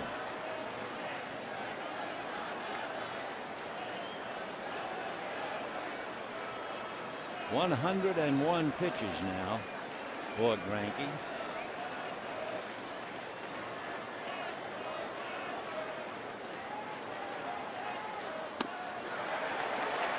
Oh, and 1 to David Wright.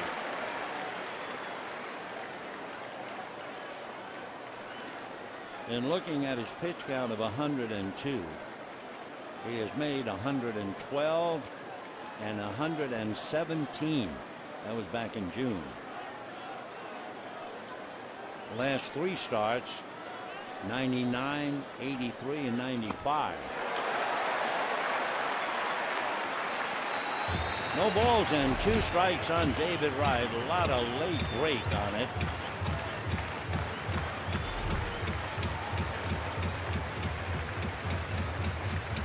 Wright has struck out 95 times.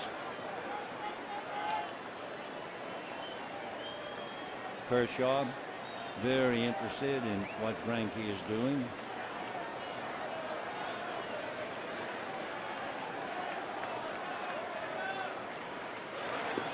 And that gets away, and over to third goes Eric Young.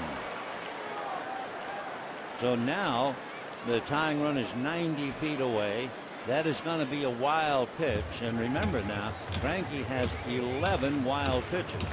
Basically, down below the knees pitcher bounced that thing, and Butera blocked it, but it still moved away. And Eric Young runs so well, easily moving to third.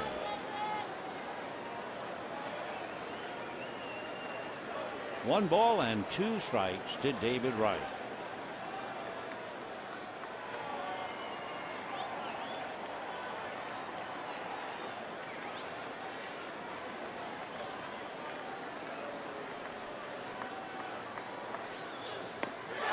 And down he goes. Boy, oh boy, have times changed for David Wright. They walk the guy in front of him to get him, and then they blow him away with runners at first and third. And at the end of 6.5 innings, it's still 5-4 Dodgers.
Dodgers fight their way out of a jam in the 7th inning, striking out David Wright, so they still hold a 5-4 lead as we go to the bottom of the 7th inning. It'll be Vic Black picking up for Jacob deGrom. Vic is out of Amarillo. He's a Texan who went to Dallas Baptist and was a first-round pick by the Pirates. He came up last year for 3 games with Pittsburgh and now with the Mets.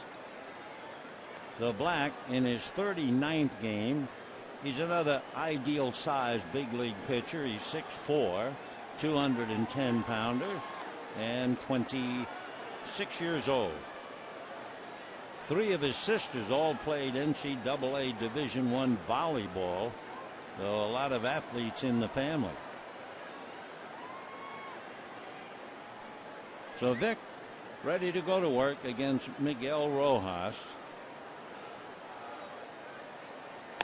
Fastball at 95 says hello. He has that fastball you've just seen. That thing's been clocked as high as 101.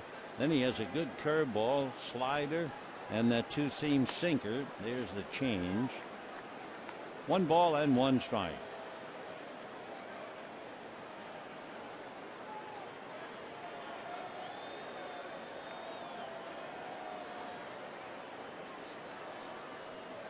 One ball and 1 strike. They're going to call that a strike on a check swing. 1-2 the count to Miguel. Grounded out on a great play by Lucas Duda back in the 3rd inning. Took a double away from him. Then last time up, remember, he tried to bunt for a base hit and was thrown out by deGrom. deGrom went 6, gave up 5 runs, 5 hits.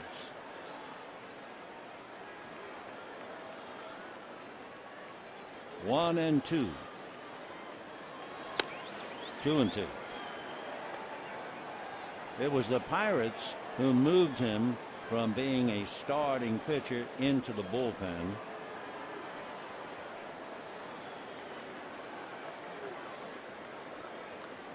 He feels relieved in the bullpen. He said, "I'm much happier now.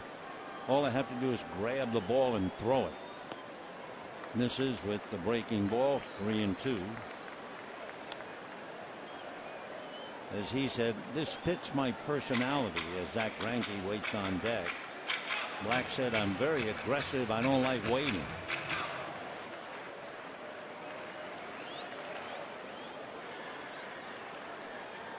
Three and two.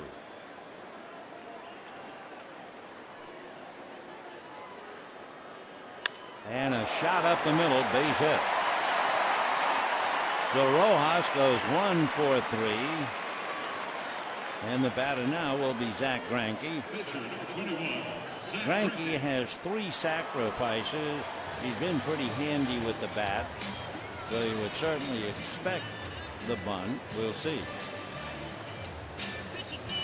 So Greinke, who appeared perhaps to be a little bit on the ropes in the 7th inning, stays in the game after convincing his manager. And sure enough, after walking Murphy, he struck out David Wright. The bunt foul back. 0-1.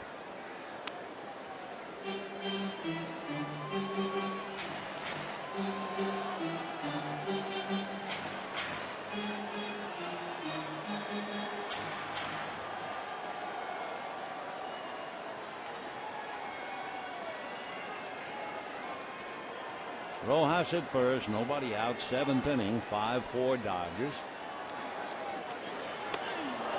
At the knuckles at 92. 1 ball and 1 strike.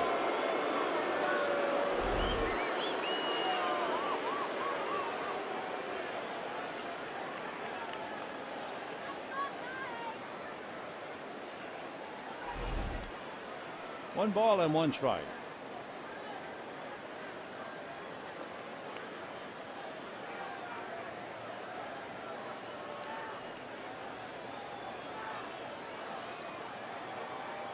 The bunt is down. Black lets his first baseman Duda make the play. So on the sacrifice, Rojas advances to second. And for Greinke, that's the 4th time he's helped himself with a good bunt. So 1 out, and D. Gordon coming up. Gordon is 0 for 3. Shows you the elevator ride that major league players have. Gordon last night 2 singles and a triple. Tonight 0 for 3. He struck out twice. And now let's see what Terry Collins does. He has Josh Edgin, a left-hander, in the pen. In fact, no longer in the pen. Josh is on his way to the mound. So while he waits the long walk in, Black goes out. We'll be right back after this.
Be one of the first 50,000 fans at Dodger Stadium and receive a Magic Johnson no-look pass bobblehead, compliments of Coca-Cola. For tickets, visit Dodgers.com/promotion. Well, with Rojas at second, 1 out, and the left-hand hitting D. Gordon coming up, the Mets go to the pen for Josh Edgin. He grew up in a town called Three Springs, Pennsylvania. He described it as tiny, 1 pizza shop and 1 gas station. He wrestled in high school. He also played defensive end on the football team. He was originally drafted by the Braves but didn't sign. Went to Francis Marion University and then went with the Mets. Breaking ball that drops in for a strike. 0-1 the count. D doing very well, hitting over 300 against left-hand pitching. No balls and 1 strike.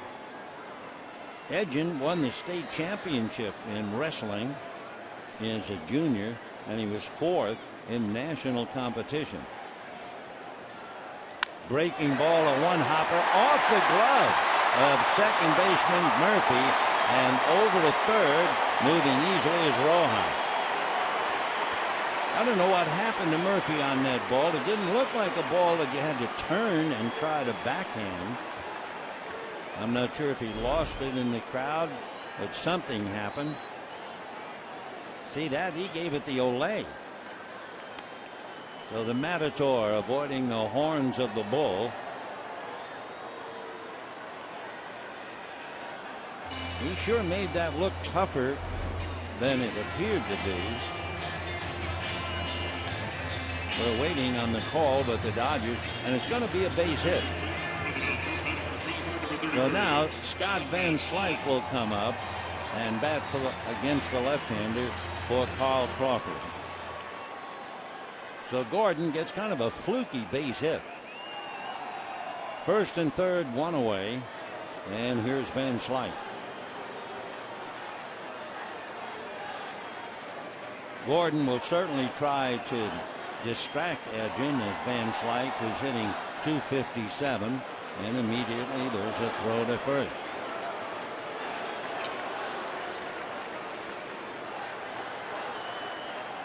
Van Slyke, who starts against left-handers, is hitting .263, and 7 of his 9 home runs have been hit against left-hand pitching. Fastball missed. For Edgin, he has a fine earned run average, 1.4. 25 innings, walked 6, struck out 24. First and third, 1 out. Check swing, dribbler. Here comes a run, and there's no play. Edgin can't make the play. Van Slyke is safe, and over the third goes Gordon. And the Dodgers lead 6-4. So the Mets, they committed what appeared to be 4 errors last night, and then the score changed it to 3 errors. Play a little fast and loose here. Still not sure what happened on that ball hit by Gordon to see Murphy try to side on it. And now Edgin can't handle the bunt at all. Not really a bunt, check swing. The left-hander has a play, but he can't make the throw. So the Dodgers say thank you very much. There will be a base hit. That would advance Gordon to second, and then Gordon goes to third on the error as Rojas scores.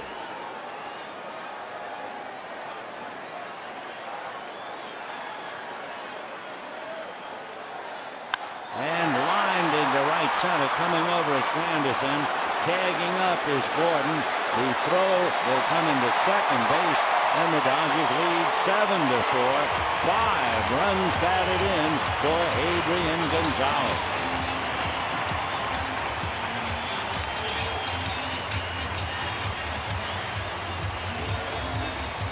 So the Dodgers continue to give the New York Mets a dreadful time. Going back to July 2012, they're on the way to beating the Mets 13 out of 15.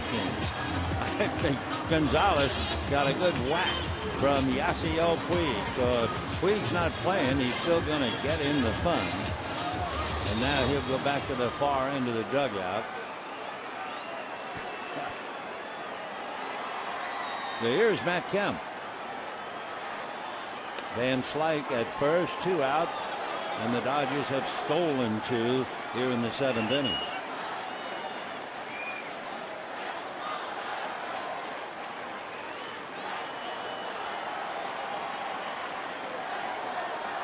Matt grounded out, single left, struck out, hitting a solid .275.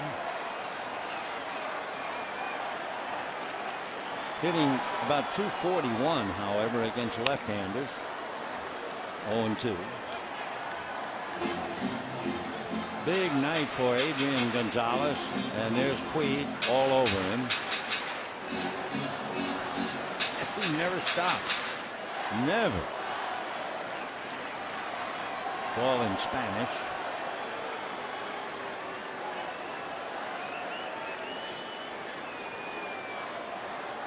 Giants lost, remember, so the Dodgers, if they hold on to the lead, will be 4.5 in front.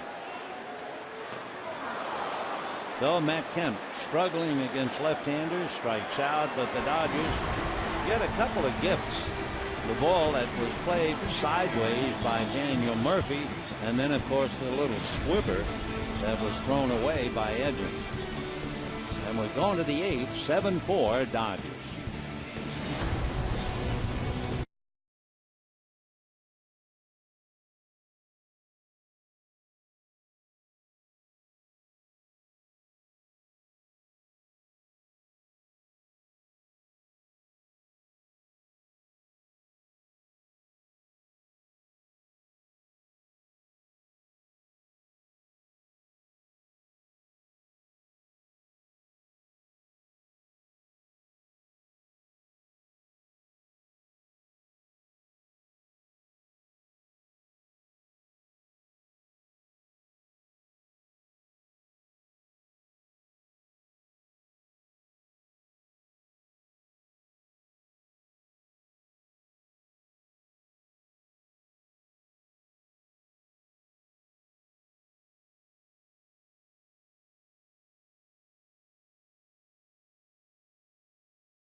4. Think Cure Weekend is going on right now at Dodger Stadium. You can help by texting CURE to 50555 and make a $10 donation, or visit thinkcure.org and help find a cure for cancer. Please. Scott Van Slyke takes over in left field for Carl Crawford.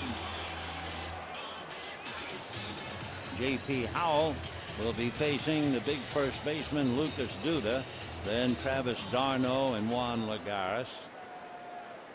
Howell in his 58th game. The Greinke went 7 and goes out leading 7-4 with a shot at going 13-8. And for Zach, very comfortable here at Dodger Stadium. Should he get the win, he will be 7-2 at Dodger Stadium this year, and he will be 15-4 at Dodger Stadium since he joined the club. Big chopper foul. Dodgers loading up the right side.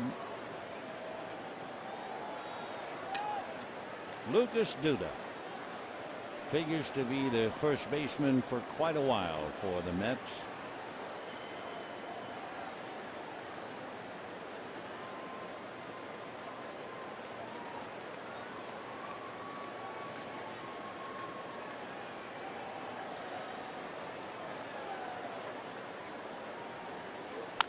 And a fly ball making Ethier go back. Boy, that thing really carried. So Duda, who is a big man and a very strong man, a long out to center. What complicated matters, I'm sure, for Andre Ethier, not playing defensively a lot.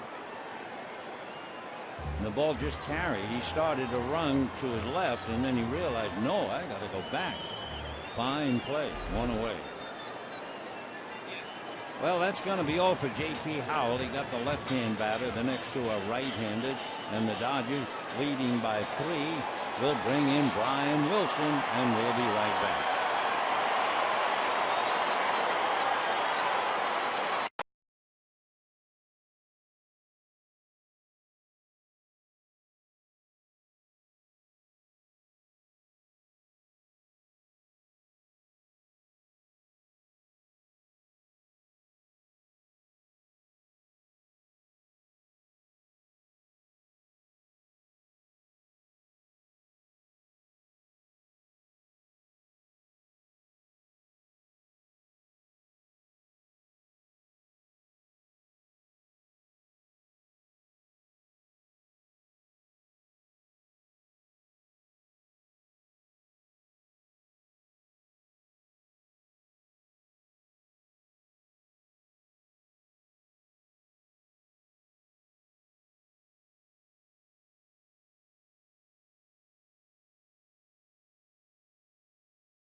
With 1 out here in the 8th inning, the brace is empty.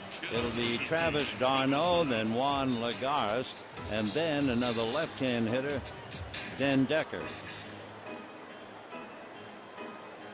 Brian, in his career against the Mets, has 7 saves, but his ERA is over 4, and he would be 1-5 against them. However, this is a completely different Mets team. And a one-hopper at third, Rojas. And we have 2 down. Juan Lagares grounded out, hit a 3-run home run and fly to right coming up. Brian Wilson 1-3. ERA a little high at 5.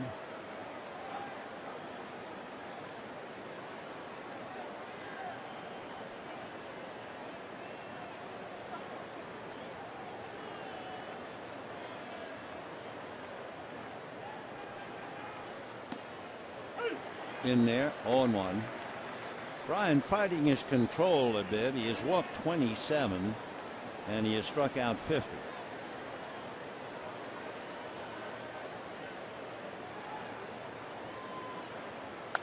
Fouled away. No balls and 2 strikes the count to Lagares. Fine defensive center fielder. Very good throwing arm.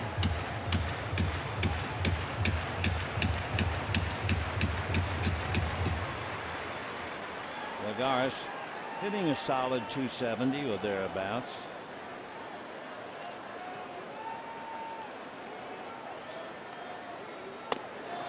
One ball and 2 strikes.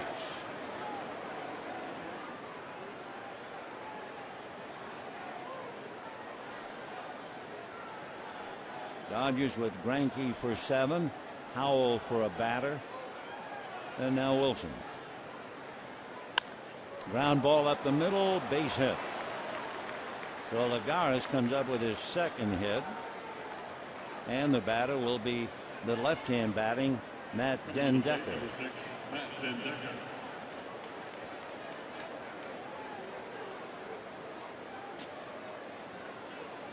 Den Dekker struggling, hitting just 173.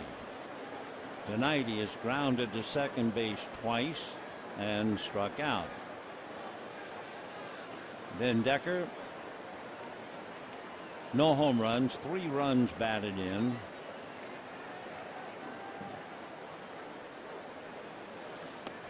And a strike, 0-1. Den Dekker was called up from Las Vegas August the 9th. He's been up and down a couple of times. He was also called up May 26th.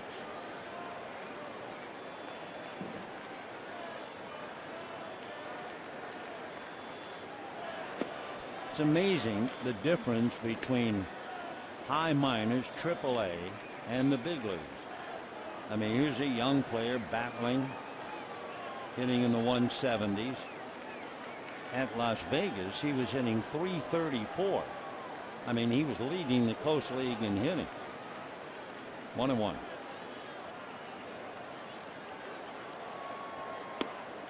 And ball 2.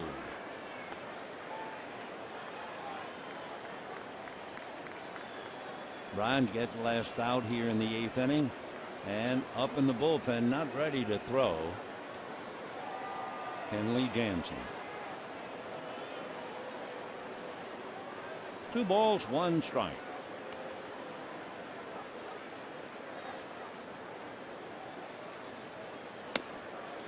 Three and 1.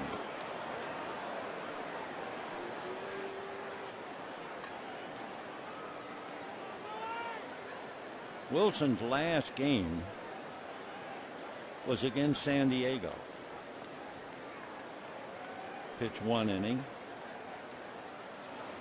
And that's going to be lined into right center field. Ethier over to cut it off. They will stop Lagares into second base. Head first goes the double. And Matt Den Dekker. So the young man from Las Vegas doubles in the gap. Second and third with 2 outs. It is rare, but once in a blue moon, the Dodgers asked Jansen to get 4 outs. They're hoping not to have to do that tonight. So Den Dekker a double to the gap. Lagares stopping at third. And the batter is the shortstop, Wilmer Flores. Flores is 1 for 3 tonight. He is 1 for 6 in the series. And Honeycutt going out to talk. Back in the 5th inning of the first game, Flores came up and he hit a ball almost out. It was caught in left field by Van Slyke, but it was right about at the scoreboard in left. So he's got a little bit of power. As far as home runs are concerned, he has just one. Nevertheless, second and third, and he represents the tying run. Coming out on deck, Kirk Neuheis. And Neuheis hitting .233 with 2 home runs. He's 7 for 21 as a pinch hitter. But the man of the moment is Wilmer Flores.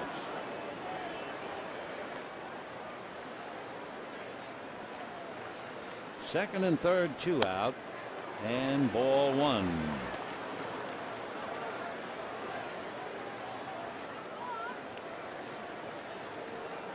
Wilmer Flores from Valencia in Venezuela. He's big for a shortstop, 6'3". 1-1. He signed with the Mets out of Venezuela when he was 16 years old. The Mets were raving about him.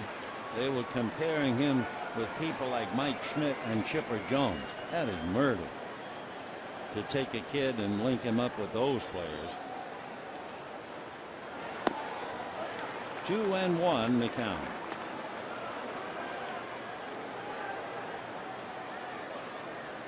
So Brian Wilson came in and got d'Arnaud. Lagares singled. Dendecker doubled. Now he's behind 2-1 to Flores.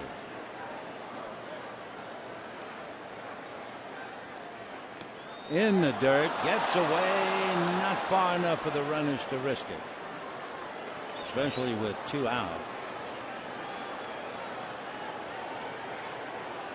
3-1 the count. Squirts away at third base. Lagares thought about it, and then he thought, we're down by 3, 2 out, and a 3-1 count. I'm got a hold.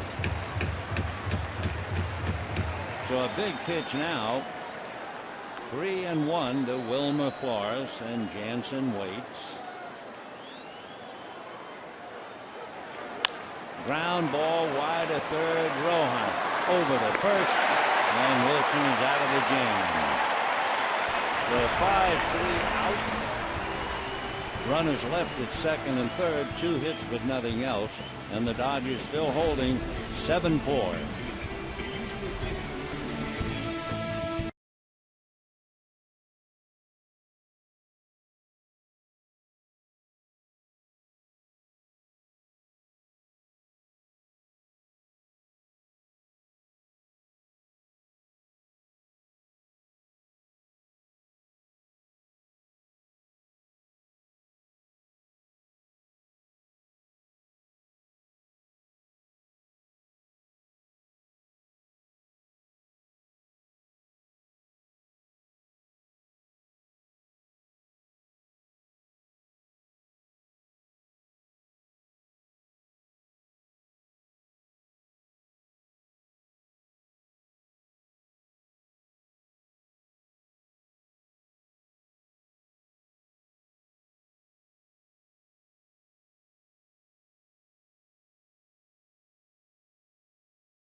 Inning. RBI baseball is back, all 30 MLB teams and 2014 players. So get the retro 2-button style baseball game you've been missing. Visit RBIGame.com for more details. Download today on your console and mobile device. So the Dodgers get out of a scrape in the 8th inning without allowing the run. They lead 7-4. Be a new pitcher coming in for the New York Mets, Henry Mejia. Henry is from the Dominican Republic, the J pronounced like an H. He didn't sign his first contract for love of the game. He began playing at the age 15, and he realized how lucrative the sport could be. All he had to do was read in the papers that Pedro Martinez signed a deal with the Mets for $53 million, and he decided he wanted to be a baseball player. He was scouted by the Red Sox and the Yankees, but Mejia struggled to get noticed. He was pretty undersized and skinny at 15. Now, however, he's 25, and he's an even 6 and weighs in at 205 pounds. 1 ball and no strikes to Andre Ethier.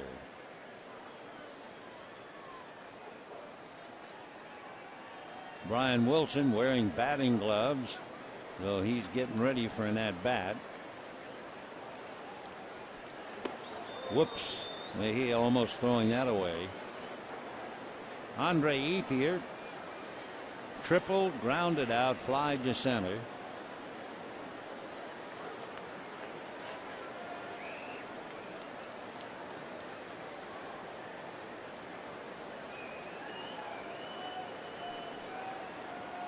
Two balls and no strikes. In there, 2-1.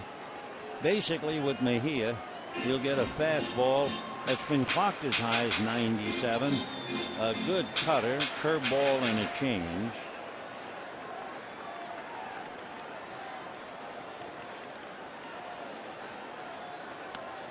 Fastball in there at 94. Danny Warthen, the pitching coach for the Mets, expressing worry about the natural cutting motion of Mejia's fastball, saying it causes an awful lot of torque on your elbow and shoulder.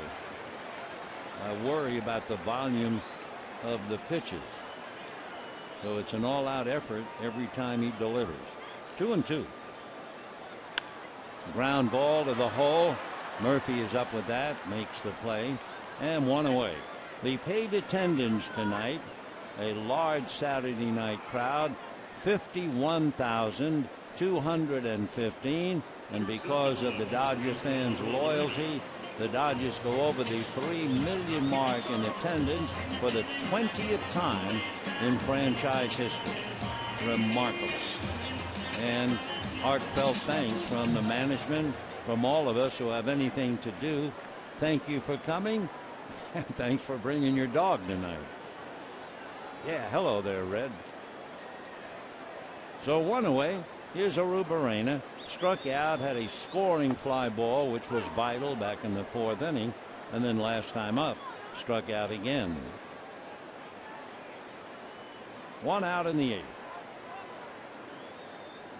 Big man tonight, Adrian Gonzalez.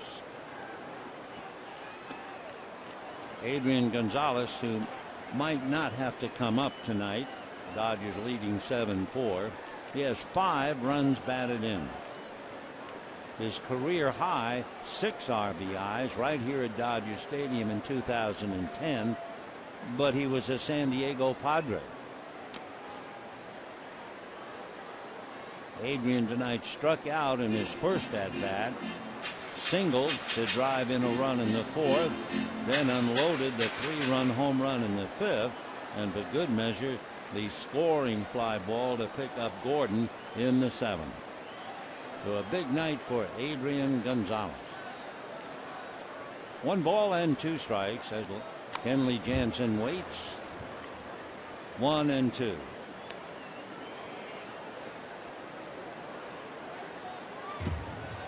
Greinke went 7 innings. Then J.P. Howell came in and made 3 pitches to take care of Lucas Duda. Brian Wilson struggled a bit, 15 pitches, but did not allow anything. 2-2.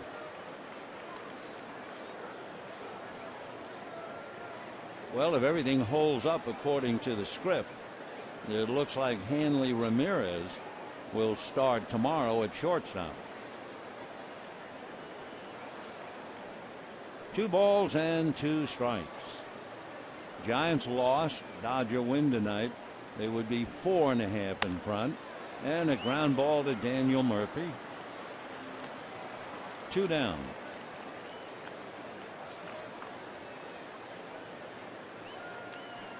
The batter now, Drew Butera, grounded to short, fly to left, and struck out.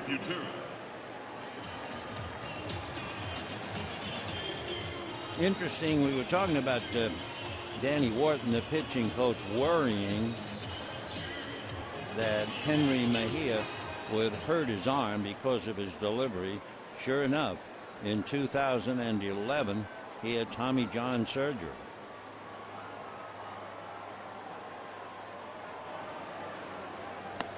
Oh, and 1. He had the surgery in May 2011. And around that time in 2013, he had an inflamed right elbow. The dreaded bone spurs. That's going to be a strike. 0-2. Waiting on deck, Miguel Rojas.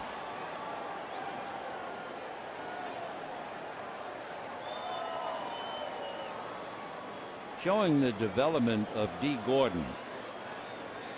Here's the strike 2 pitch, and that's hopped up. It's Flores, the shortstop. And that'll be that. We'll talk about Gordon when we get to the 9th inning. But at the end of 8, the Dodgers lead 7-4, and Kenley Jansen is going to be brought in to turn out the lights.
Certainly one of the big reasons, the player of the game, Adrian Gonzalez, and what a night. In the 2nd inning, he singled to right to score Carl Crawford. Next time up in the 5th inning, he hit a booming home run to score 2 ahead. That gave him 3 more RBIs. And then he had the sacrifice fly to pick up D. Gordon in the 7th inning. So Adrian Gonzalez with 5 runs batted in tonight. And the Dodgers, because of that, leading 7-4. 88 RBIs for him. That puts him 2nd in the National League. Brian Wilson, who pitched the 8th inning, gives the ball to Kenley Jansen. And Jansen trying to close it up. Kenley has finished off 46 games, and he's been given credit for 36 saves. You know, we were talking a little while about D. Gordon, about his development. As late as the 3rd of June, he was hitting 184 against left-handers. Through June the 3rd, 184, and since then, hitting 429 against left-hand pitching. So he has really come along. All right, Neuenhuis, big left-hand hitter as he sees.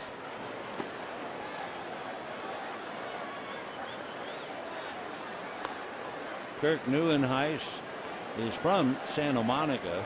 He went to Azusa Pacific University. He's big man, 6'3", 215. So as a high school, he was a star running back. That's when he was in Denver, Colorado. He was recruited by the Air Force, Colorado State. Instead, chose to play baseball at Azusa Pacific, and here he is. Kirk Neuenhuis, third-round pick in 2008. At Las Vegas, when they called him up, he had 11 home runs, 32 runs batted in. Big fan when he was in Colorado of Todd Helton. 2 balls, 1 strike. And ball 3.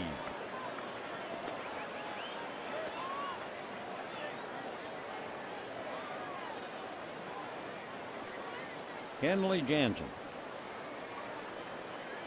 Before 51,000. The Dodgers going over $3 million for the 28th time. Fouled away, 3-2.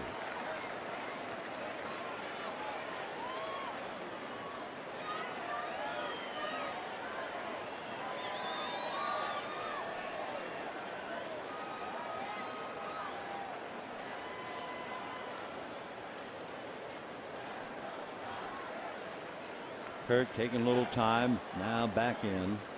3 balls and 2 strikes.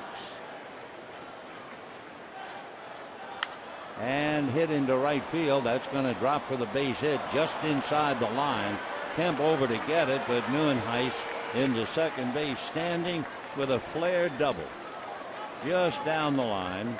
That would be his 8th double. And he opens up the inning on a positive note for the Mets. And the batter now will be Curtis Granderson. Granderson, feast or famine, 16 home runs, but hitting only .220. He has struck out 117 times. Hitting after him, Daniel Murphy.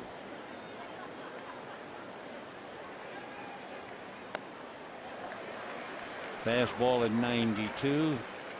We all know that we've seen Kenley throw a lot harder than that.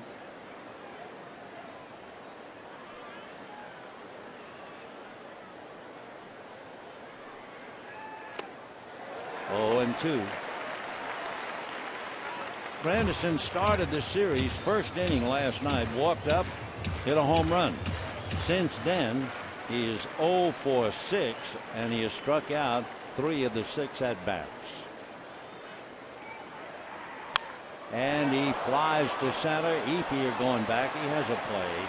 Tagging up is Neuenhuis, and he'll go to third on the long out to center. So 1 precious out is expended. And the batter, Daniel Murphy. Murphy single to left, struck out, single to center, and walked. 1 for 3.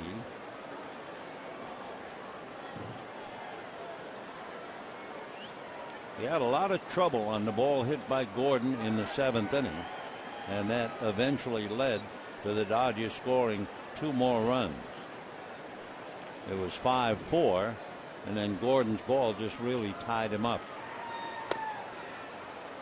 Tied him up in the sense that where he was, the ball appeared to be hit so hard that instead of being in front of it, he got his body out of the way. The ball players always say, "Ole," like a matador trying to dodge the horns, and it went right on by him.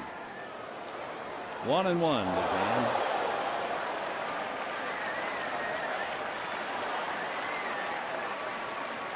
Seven runs, 8 hits for the Dodgers.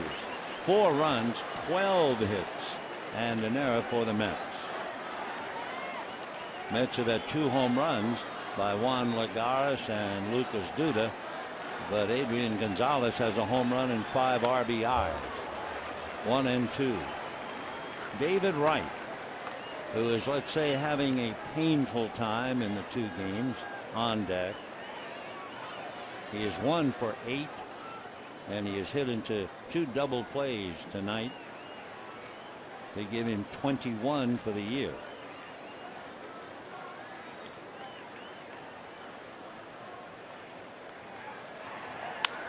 Grounded, just foul. Just foul.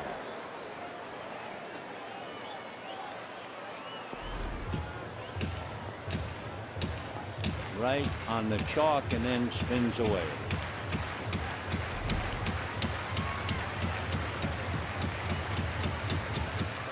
Murphy, a very solid hitter, came into the game hitting .299, now batting .301.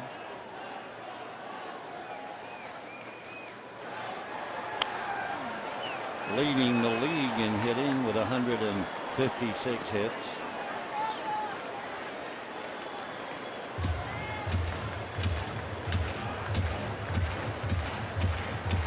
Jansen not throwing as hard as we have seen him throw, but trying to get the job done anyway.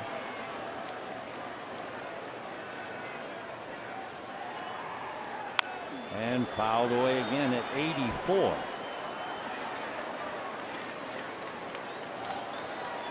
So Murphy is from Jacksonville, Florida. Hitting around .327 or more on the road. .301 for the year. And leading the pack with 156 hits. 1-2. Got it. So he finally cut loose. After all those pitches, that last one was 97. But boy, you're talking about setting up a hitter. Take a look at this. Smoke City.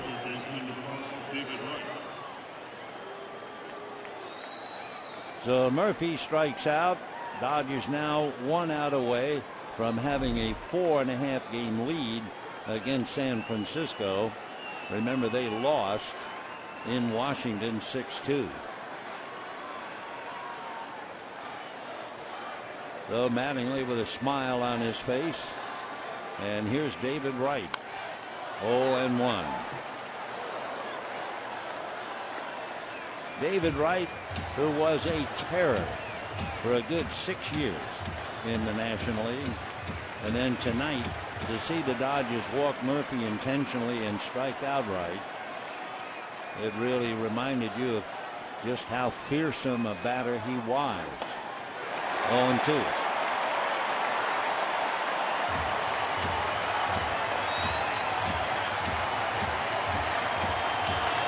So the Dodgers now 1 pitch away.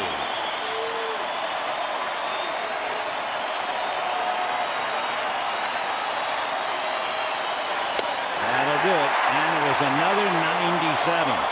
So he was just tooling along, and then back-to-back strikeouts on 97-mile fastballs. 19 pitches made by Kenley. It just took him a little longer to loosen up. No runs ahead, a man left, and the Dodgers now have beaten the Mets 4 out of 5, and going back to 2012, 13 out of 15. And the Dodgers are 4.5 in front of the Giants. See you tomorrow. Talk to you then. Till then, we wish you all a very pleasant good night, everybody.